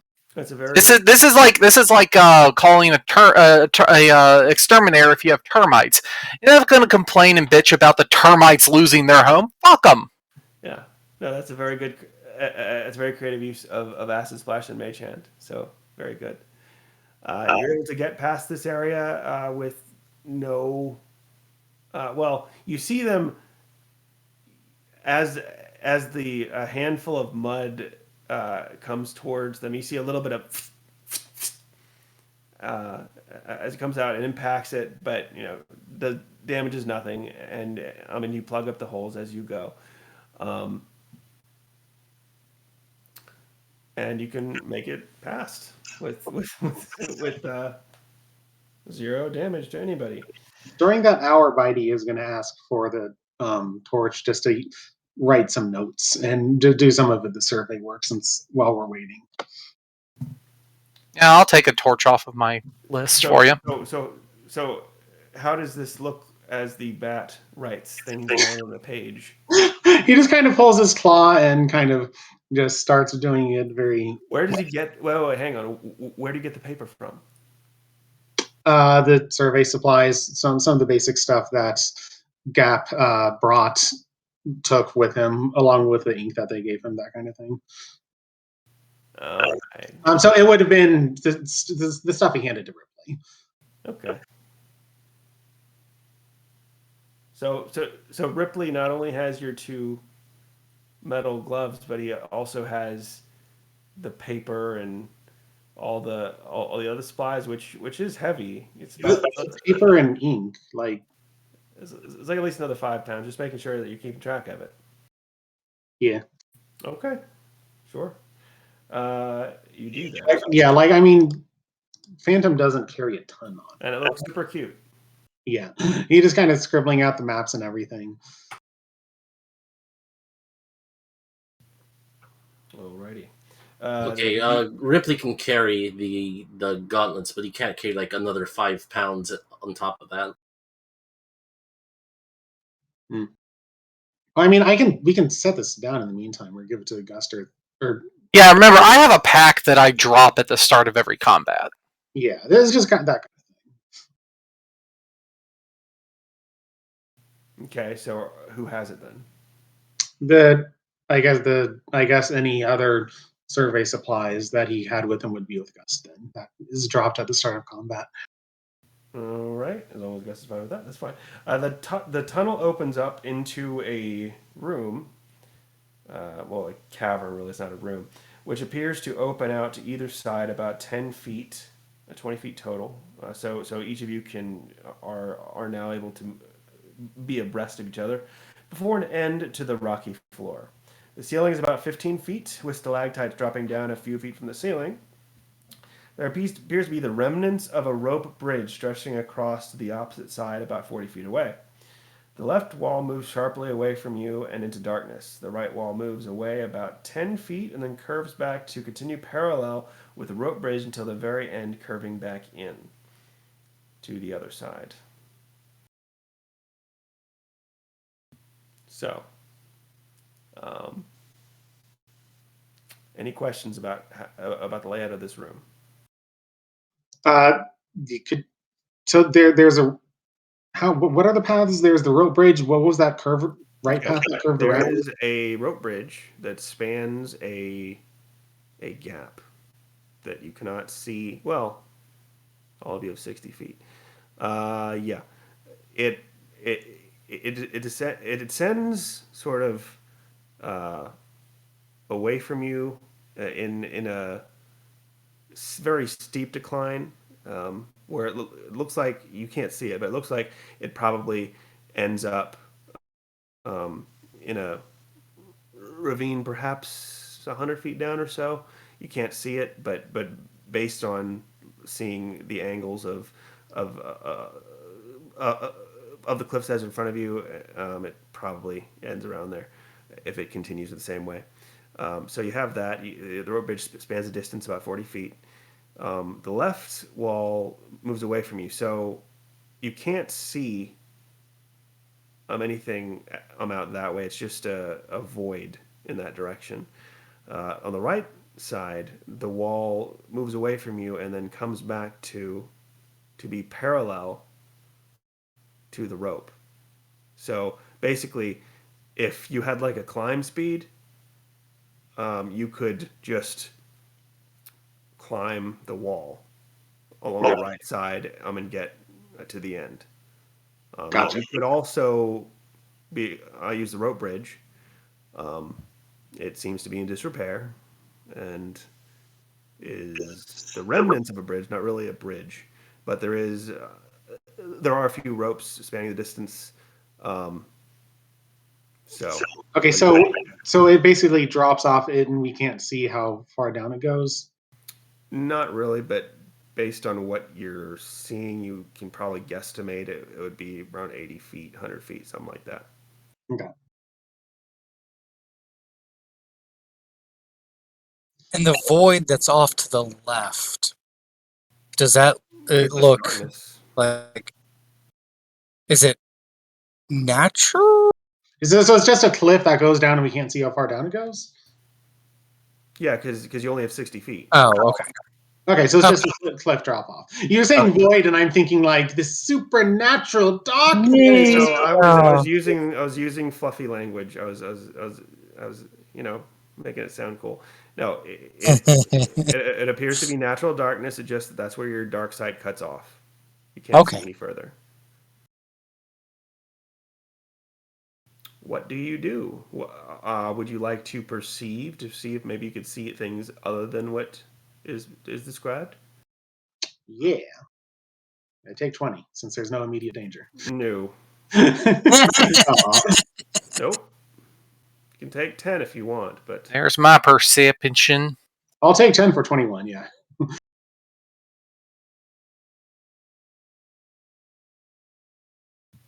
is that what you want to do? Yep. I mean, yeah. Okay, so you do take 10 for 21.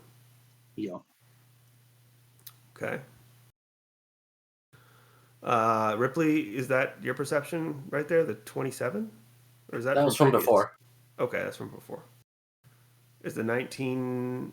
Yeah, That's Gust. That's now. Okay. At least 30 feet above. You are below ground level. So, +1 to find traps. Okay.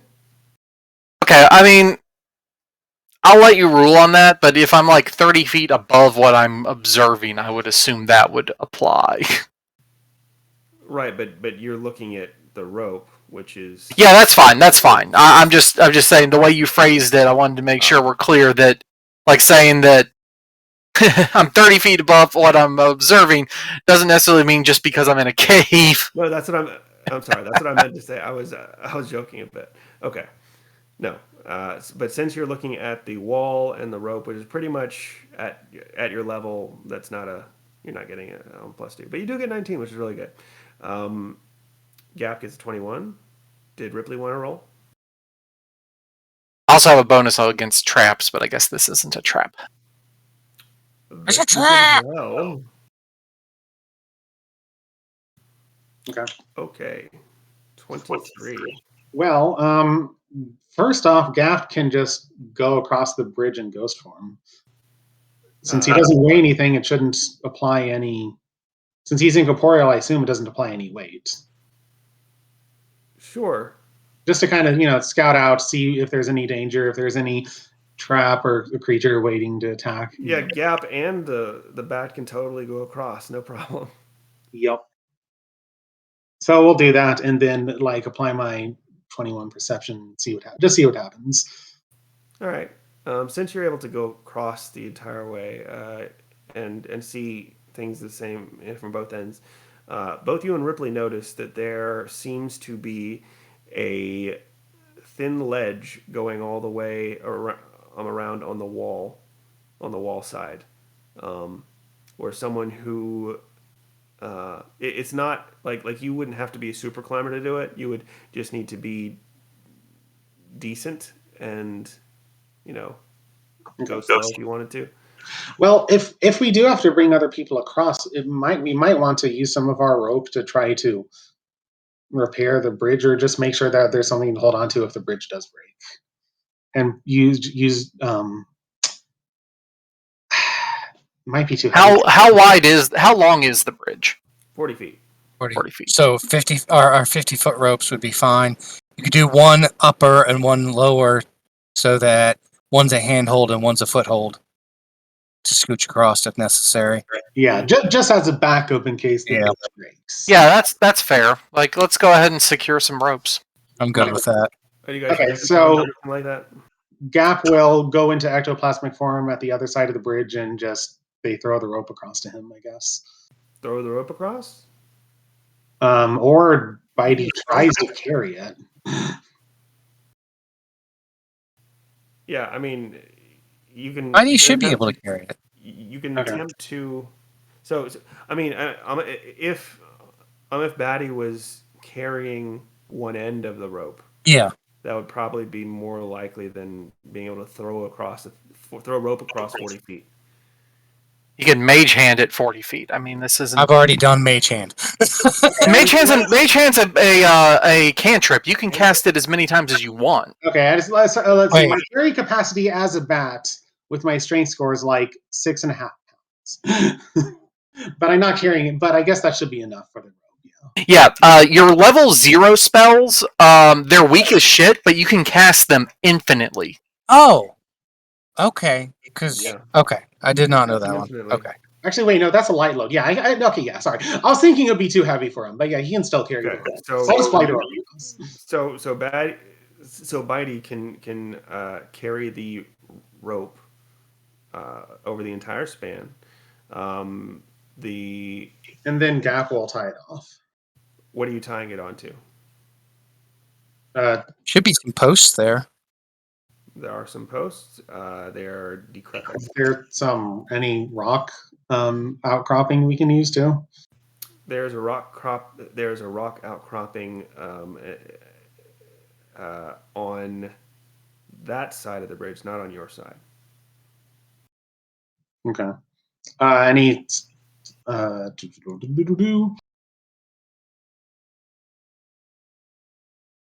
If you have pitons, that would work. I don't know if you have pitons. Yeah. I have pitons in my kit.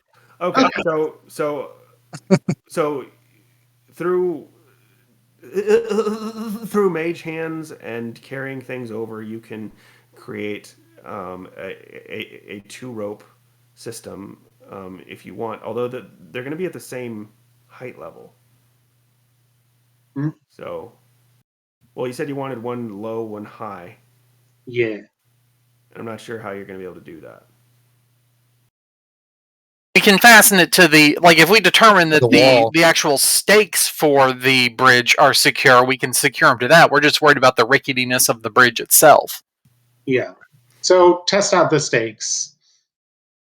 See if they're secure. I'll cast Mending on the stakes to get them into peak condition. Okay, that takes a while. But you can do that. Roll me some d4s. I think it's what it is. If I remember Yeah, right. it's 10 minutes, but again, getting a safe, secure path back. Okay, so we'll say using another hour, you can that's really good. You can mend the stakes to the posts. They're not stakes. You can mend the posts to where they are much more usable and much stronger than what they were, and you feel pretty good about anything that is. Wow.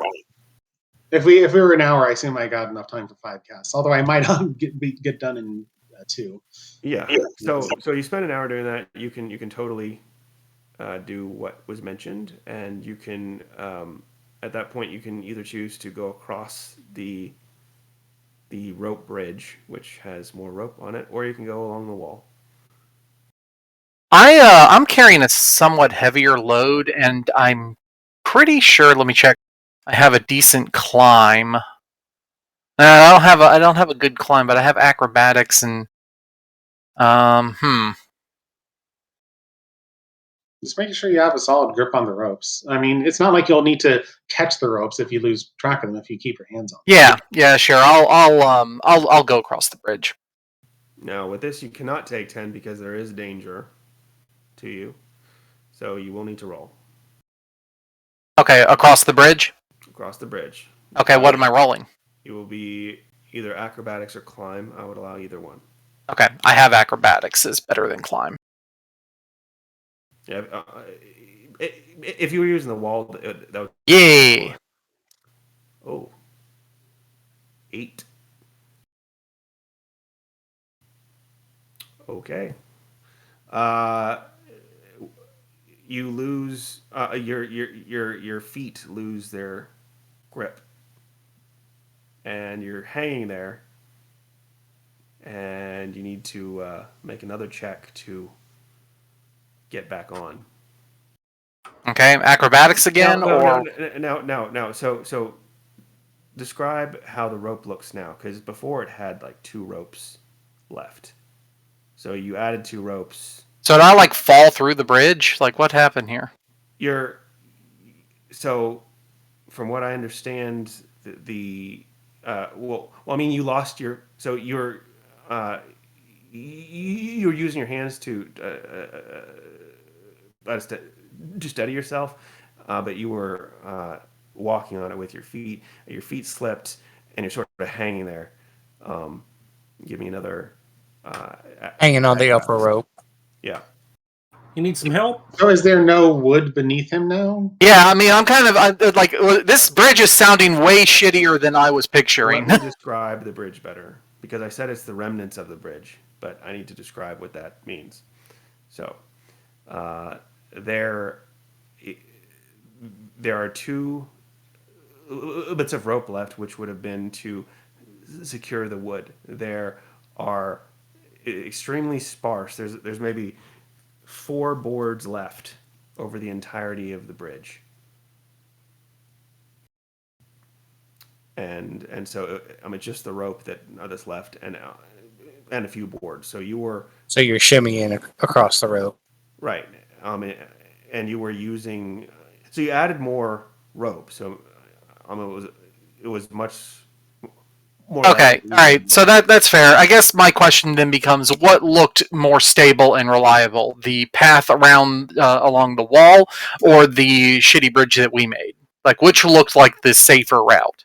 Well, now that you've I have a better acrobatics than a climb. now that So you've added the rope, the rope is probably the better. okay. Well, then let me go ahead and roll another acrobatics. Yeah. So like a champ, you get your legs back up and are able to shimmy across no problem. Next, Ripley, what do you do? Ripley will use his climb to follow suit. I thought for sure I had a macro for this. Yeah, because I know you have good climb.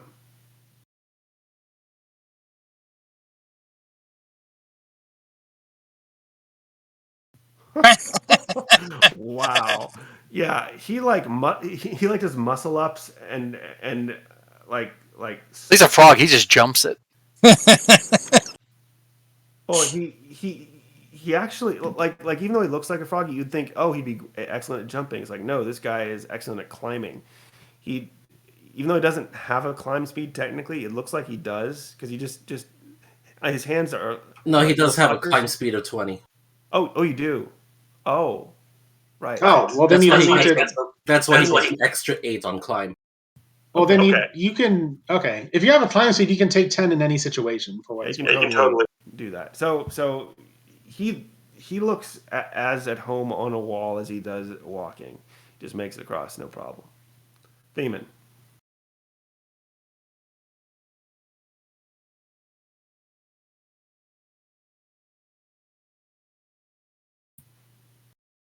Bridge. Okay. You know, so far, everybody's just gone across there. You know, you can. Well, yeah. Okay. So that'll. Oh, yeah. You win. You win. So, can we do? Is there evidence of the other group passing through here? Make a survival check.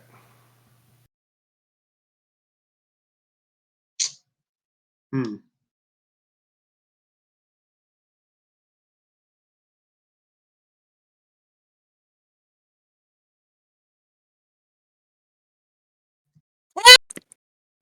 Here's my survival check just for fun.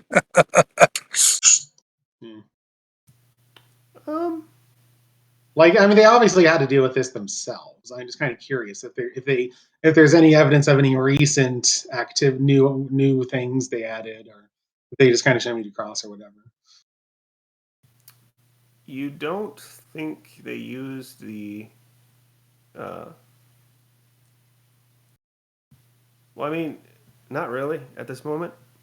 Right. Sorry. Oh, Ripley survival. This is actually perfect because so Ripley, as you're going across, you actually notice some indentations in the stone wall. It looks like that they had some sort of climbing gear that they used to navigate the wall instead of the bridge. So it looks like had pitons and maybe some ropes or that they had put into the wall and made their way that way. Well, looks like they climbed across the wall. So they definitely went this way. All right, very good. Got through no problem. Better than I thought. Okie dokie. We're level 1. We're being paranoid. Well, Yeah. you're doing good. You're doing good. As a really cool use of Mage Hand and an Acid Splash. I really like that. Okay. Cantrips, yay, they're useful at level 1.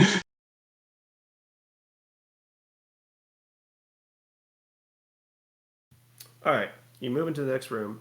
I'm pointing out that it's 11, just so we can decide when we want to have a good stopping point. Yeah, I think after this next room, we'll stop. That should be about half hour. Okay. So you go along, and those of you with high perception, I'm just going to give this to you because you'll see it very soon. You begin to hear what sounds like running water, just a little bit of a trickle.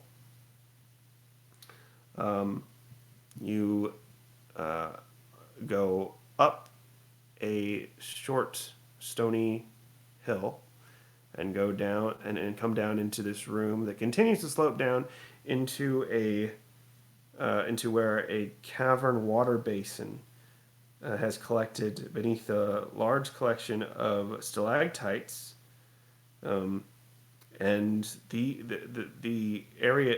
Now, do you guys have a torch running at this point? Probably. Is that yes or no? I don't probably. Like I said, I'm not specifically pulling one out unless someone asks for it. Yeah, I think the general decision is to not have one unless we. Okay, so you do not have a. Got it. So let's see. Even with dark vision, you would notice that the stalactites have like faceted faces almost.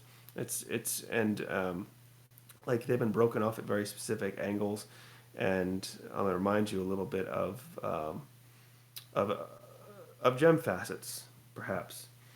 The water, the pool of water is about 30 feet across, and it's about 50 feet from side to side, as it seems to be. As you look at it, there seems to be a little bit of movement from your right to your left, and just give me a little perception from everybody.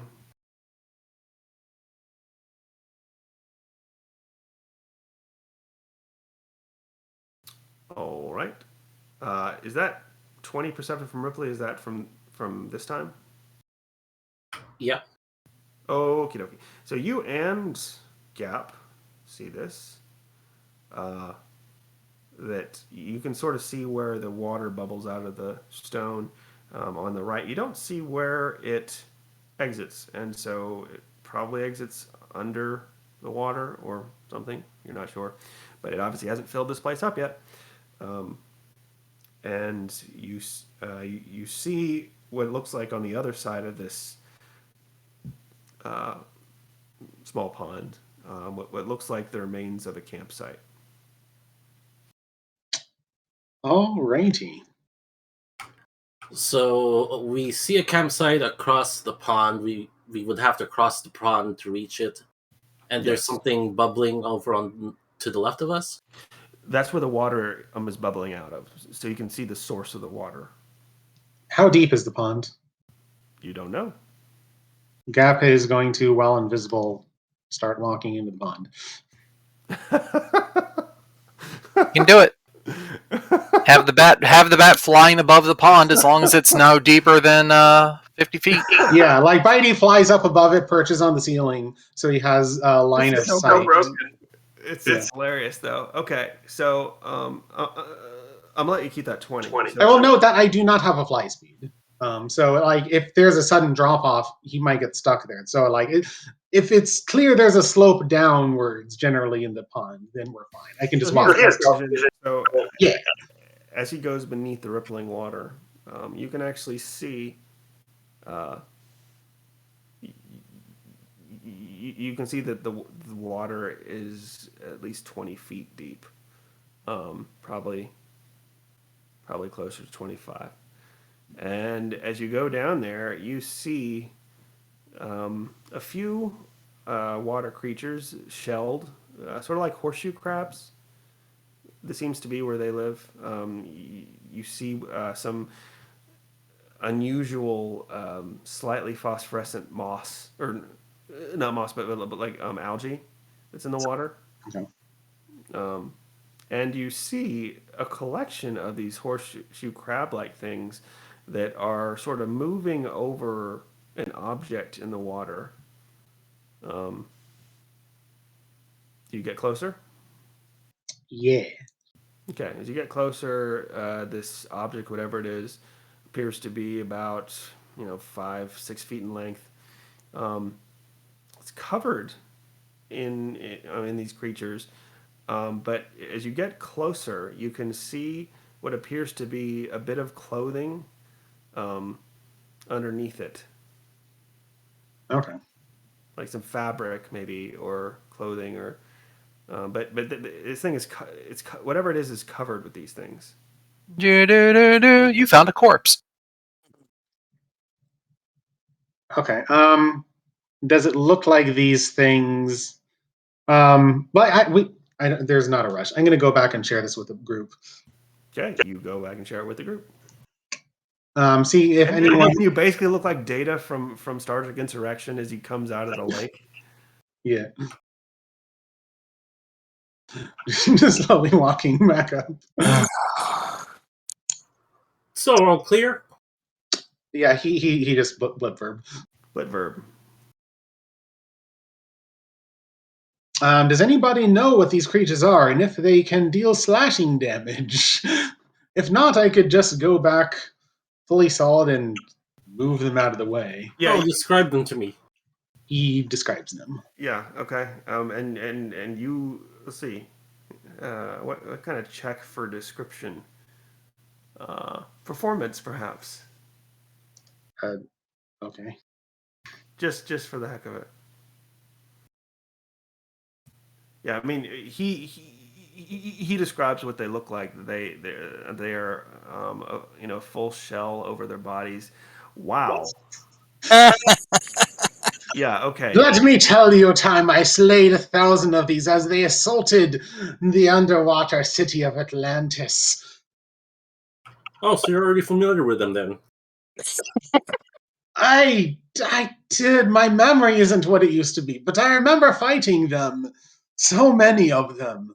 It was something underwater. I'm assuming it was them. But they were after us constantly, and it was a never-ending storm. As the ocean master was trying to Hey, retake Gap. it, was Gap, stick to the basics. gives a thrilling, deeply moving tale.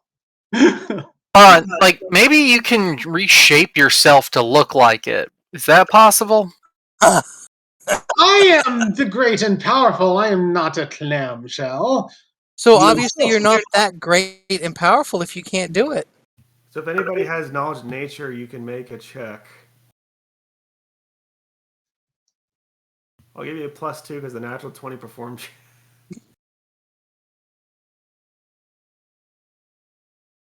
I do not have knowledge of nature. Neither do I. Looking at Ripley. You'd think I would. I will roll knowledge history to see if the farmers ever had to deal with these. They didn't. No, that's not going to work. So just with you. That's about the closest no. I can do. No. Oh, well, I mean, fishing is an appropriate skill check. It is. Is that including them? That's not including the +2, so 15. Okay. From his description, you think that these creatures have a tail that pierces, and other than that, there's no that. I mean, they have teeth, but it's for eating. It's not gonna hurt. Okay. In that case, Gap is just gonna go turn into ectoplasmic form and just shove them out of the way to get what we want. Hey, Gap, make sure you're bringing up a few of them. I think I'm getting a little bit hungry. He tosses them over on you. Actually, wait, Were no. those the only creatures you saw down there? So you Hold on, that could actually be dangerous if they are. do you I was going to say, roll them? technically, if they're eating a corpse and you eat them, you have eaten a corpse. I am chaotic evil. Okay, This brings up a question. If could a vegan eat meat if it was cannibalism and they got the meat from a consenting person? A consenting vegan. You can't be vegan and a cannibal. Well, no. The whole point of veganism is that animals can't consent to being eaten. Therefore, if a vegan got like human meat from a human who consented to being eaten, would it still be vegan? There's more to being vegan than that. There's much more to being vegan than just consent. It also has to do with what's actually in the meat, but That's that funny is an though. interesting story. That is. I mean, this is a nice little thought experiment. Let's ask like a paladin. Oh gosh. Yes, I think you should do that. As the great and powerful, I believe it is my duty to say cannibalism Shut is up! wrong. No. So, do you actually throw these things at Demon? No. I'm gonna run away from that. If you did you want to do that? I think Gap is stupid enough to do it without thinking. Bitey would probably just say, "Wait, no, stop," and hopefully catch him before he throws. Okay, so you show back up on out of the water, holding two of these things, like by the tails, and they're sort of they're moving their little legs around, sort of, not like thrashing. They're just, because they're not very mobile, but they're just trying to move, and so at that point, what Bitey says. Don't throw them. Yeah. He is going to listen. Okay. So you set them down and go back and get the corpse. Yeah, but he kind of like leans his arm back and then stops. You hear a squeak, and then he stops, and he kind of just like Dejected look on his face. he Oh. probably like just smashes them and then sets it down. Like, actually kills them before throwing them at you guys. Okay, make an attack. Roll. Okay. You do have HP. I mean, they're technically Yeah. horseshoe crabs, so you could throw them like horseshoes. Yeah, so you slam them down on the rock and they expire. Yeah. That was exactly what you needed. Good job. I actually used my primary combat ability, which I completely forgot about. I can get +2 attack and +1 damage as a move action against people. So you see him come out of the water, about to throw these things at Themen, hear a little bat squeak, and then question mark, and then just slam them down on the ground, and they sort of go. It makes a popping sound, and they sort of react for a second, and then just relax in death. Yeah, so I go back under until I've cleared out enough to get whatever was under. Yeah, so it's really funny as you're doing this. You see them like trying to like impale you with their stingers, and they don't seem to be poisonous. They don't seem to have any of that. They're just they just have an attack, and they hit you, and it doesn't do anything. So you're able to bring him up slowly. He's heavy for you. Which side of the water do you bring him out onto? I mean, where the rest of the party is. We haven't figured out. So on the far side. Okay. We haven't figured out how we're getting across yet. He is still wearing some clothing. He still has a belt. He's still this creature is still. Is it an Undyne, Ifrit, or Fletchling? This one. If it was an Undyne, then it might actually still be alive. CPR! No, he's dead. Like most of his leg is missing. Here we go. Yeah. Okay. Just of your knowledge, goodness. Give me some sort of perception check. This guy's mostly gone. Probably a heal check would also be appropriate if you have a high heal. Well, I mean, heal would be the best, honestly. Yeah. All right, there's my perception. I got a 12 heal. All right. You're reasonably sure. Think if you're like, okay, Undine, Ifrit, Fetchling, probably Undine. Okay, I got a 19 on heal. Ooh. Oh, 19 on heal. Yeah. This is Undine. Okay. This is Undine. So this would be. So if this is one of the three that came in there, this would be Montig Strom, the guard, or one of the guards. Okay. So do they have? Do we have like any of their belongings or? Yes. He has he has a pack with him. He has on his person 2 potions of cure light wounds, a cold iron short sword, a crossbow,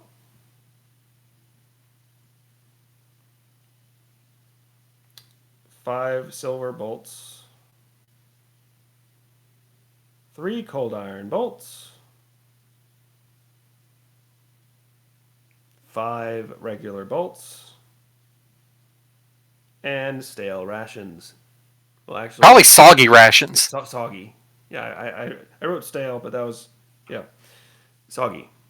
Huh, I thought Undine was supposed to be good around water. Yeah, my one liner is like, well, I guess he's an Undine and not undying. Yeah. Looks like he had to. Since I can actually use it, I'll hold on to that cold iron short sword just because all my daggers are normal daggers for now. It looks like he had to use some cold iron bolts. Bitey is going to float over to him, and his eyes glow as he touches the corpse and casts grave words. The corpse starts babbling random sentences for a round. Rules as written, there's only a 10% chance this is actually useful since it's hard to figure out what's going on, but it gives a chance for, us to maybe hear some stuff. All right, roll a d100, 90 or above, and you get what you want. Penis, penis, penis, penis. Okay. What do we hear him babble?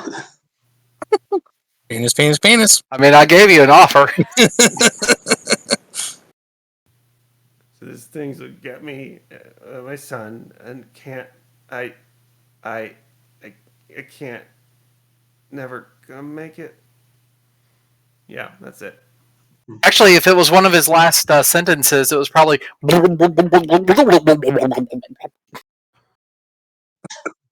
That's what you hear. Well, so can anyone tell what he died of? I guess with my heal check, does that cover that? You can keep that heal check because that was while you were looking over him. So you know how to, to look in the nose and the mouth, things like that. I got a 19 on perception as well, so. Yeah, that's very, very good. Especially level 1. So there, with some sort of rag or something, there is some kind of residue in his nose. You don't know what it is. It could just be he had a bad cold and had a bunch of crap in there. Does it look like it might be spores, perchance? I mean, it's difficult to say. It could be something else, but looking at I know. Let's breathe it and see what happens. It's waterlogged. But if you want to dry it and process it and then breathe it in, that's something maybe you could try. Bitey slaps him. But he seems to have some sort of residue in his nose. His eyes are he does still have at least one of his eye. So His eye has is bloodshot and his tongue is swollen.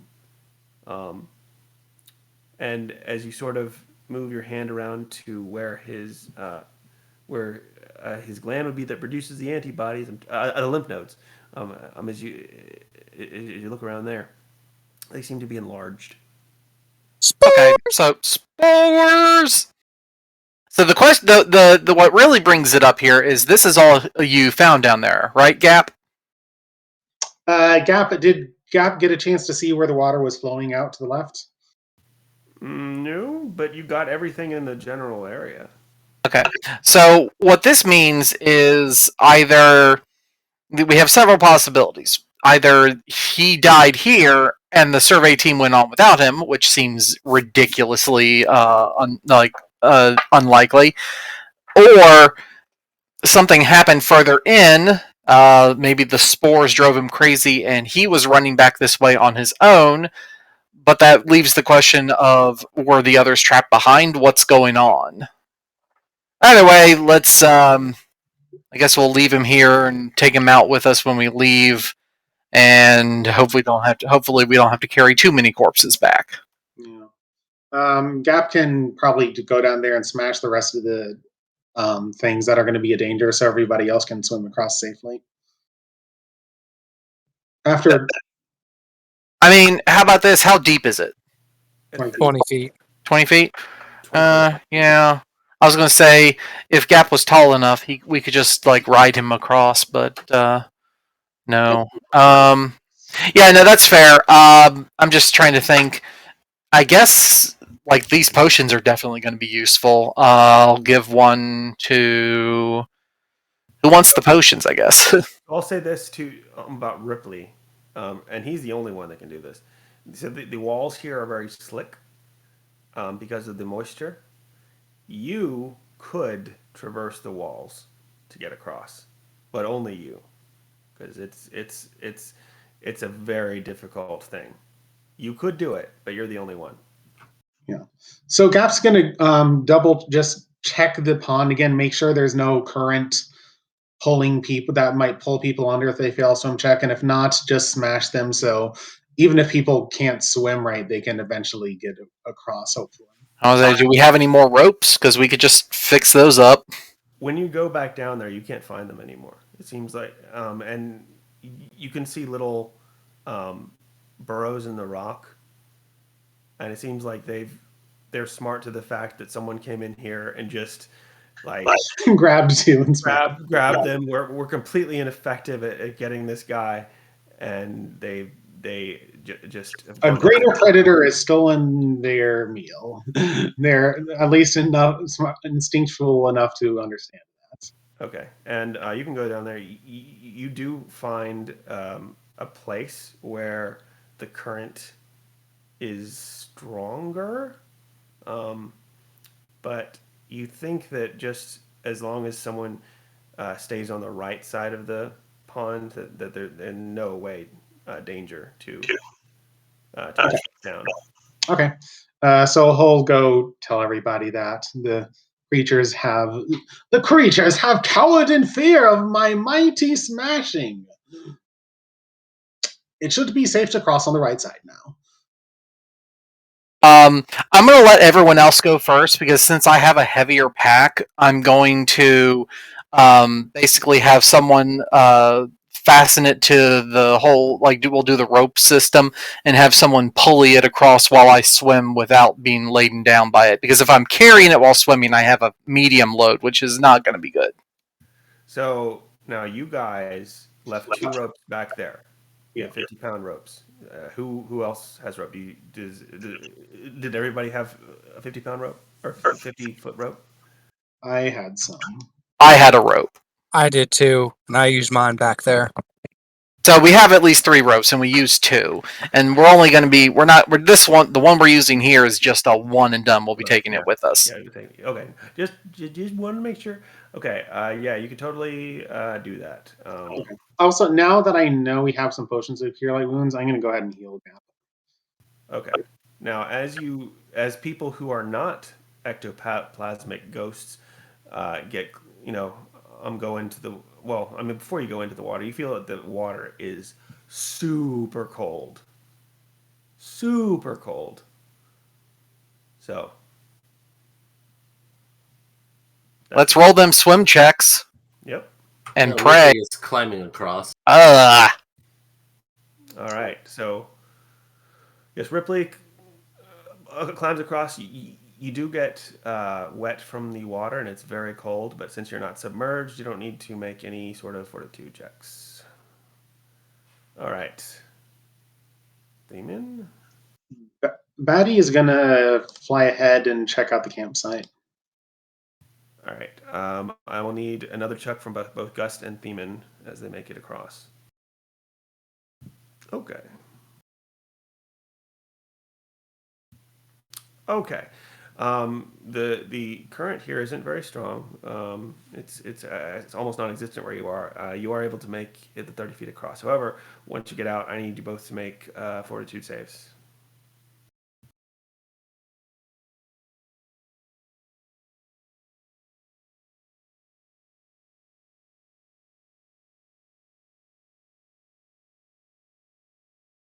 Wow. Okay. Although you're both wet and you'll need you have a feeling that you need to get dry as soon as possible, or warm or something. Can I press to digitize the water out of our clothes? You absolutely can. All right, I'll do that, and we'll also maybe start a small fire to warm up by. But yeah, that's what I'll do. Hey, who wants roasted horseshoe crab? Yes. So you both don't need to take any non-lethal damage from that. You're both now dry, and this is a wonderful place to stop. Okay. Okie dokie. All right, good guys. A good job, not a good Dying. job. Well, you did really good with the two guys. We are doing well with our limited resources. Yes, I mean, as mostly the dwarves rolled really well. Yeah. well, there's a reason they were there with you. It was to show you what you were up against in a little bit more of a controlled environment. Welcome to the tutorial. These are the tutorial NPCs. They will not be with you anymore. Yeah, basically. In terms of Fire Emblem, they will die soon. Yeah. So that was really good blinding and entangling the one guy, because he had an ability that he needed his eye for, and you just took that right out. You're welcome.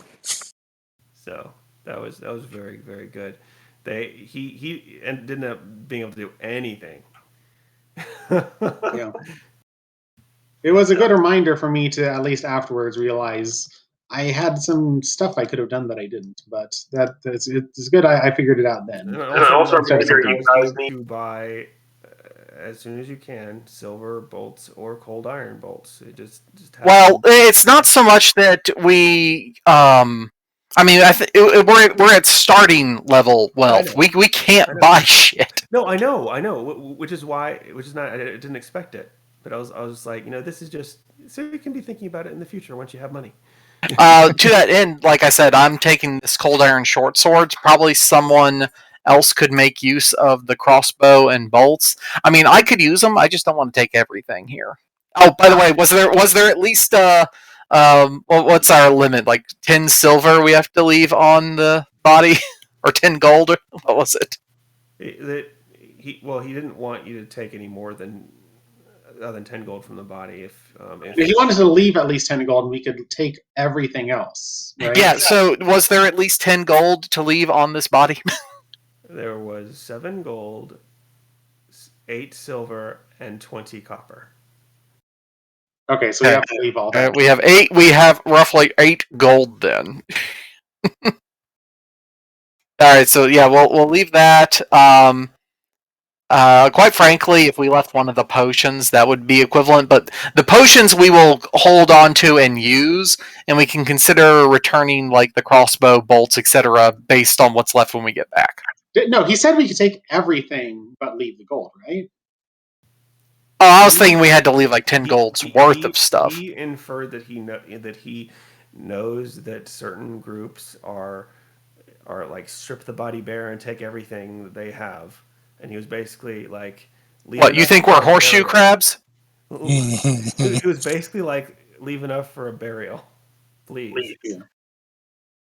They I'll don't need to bury the body if there's no body. Push it towards the water. There you go.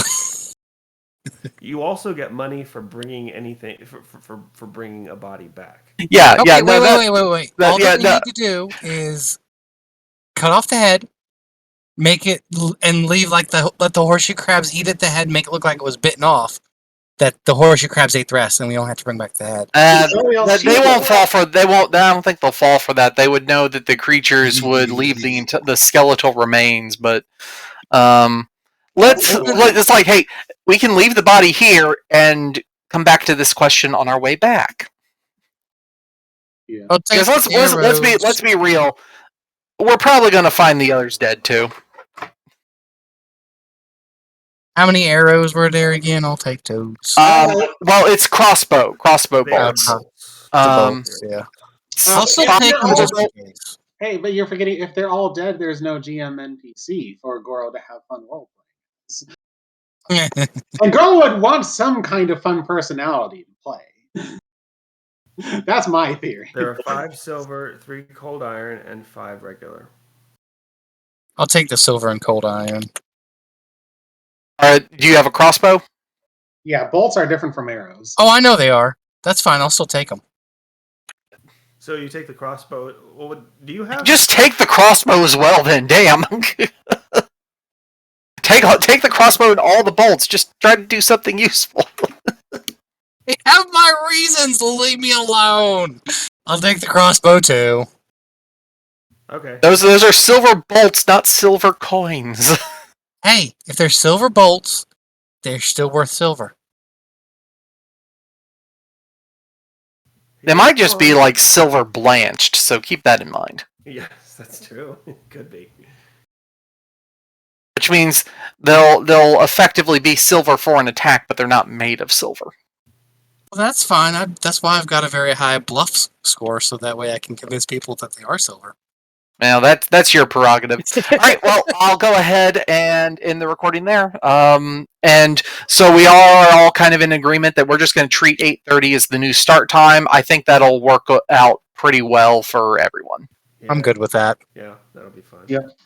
Okay. Yep. All right then. See everyone who shows up on Friday. Okay. Good game, guys.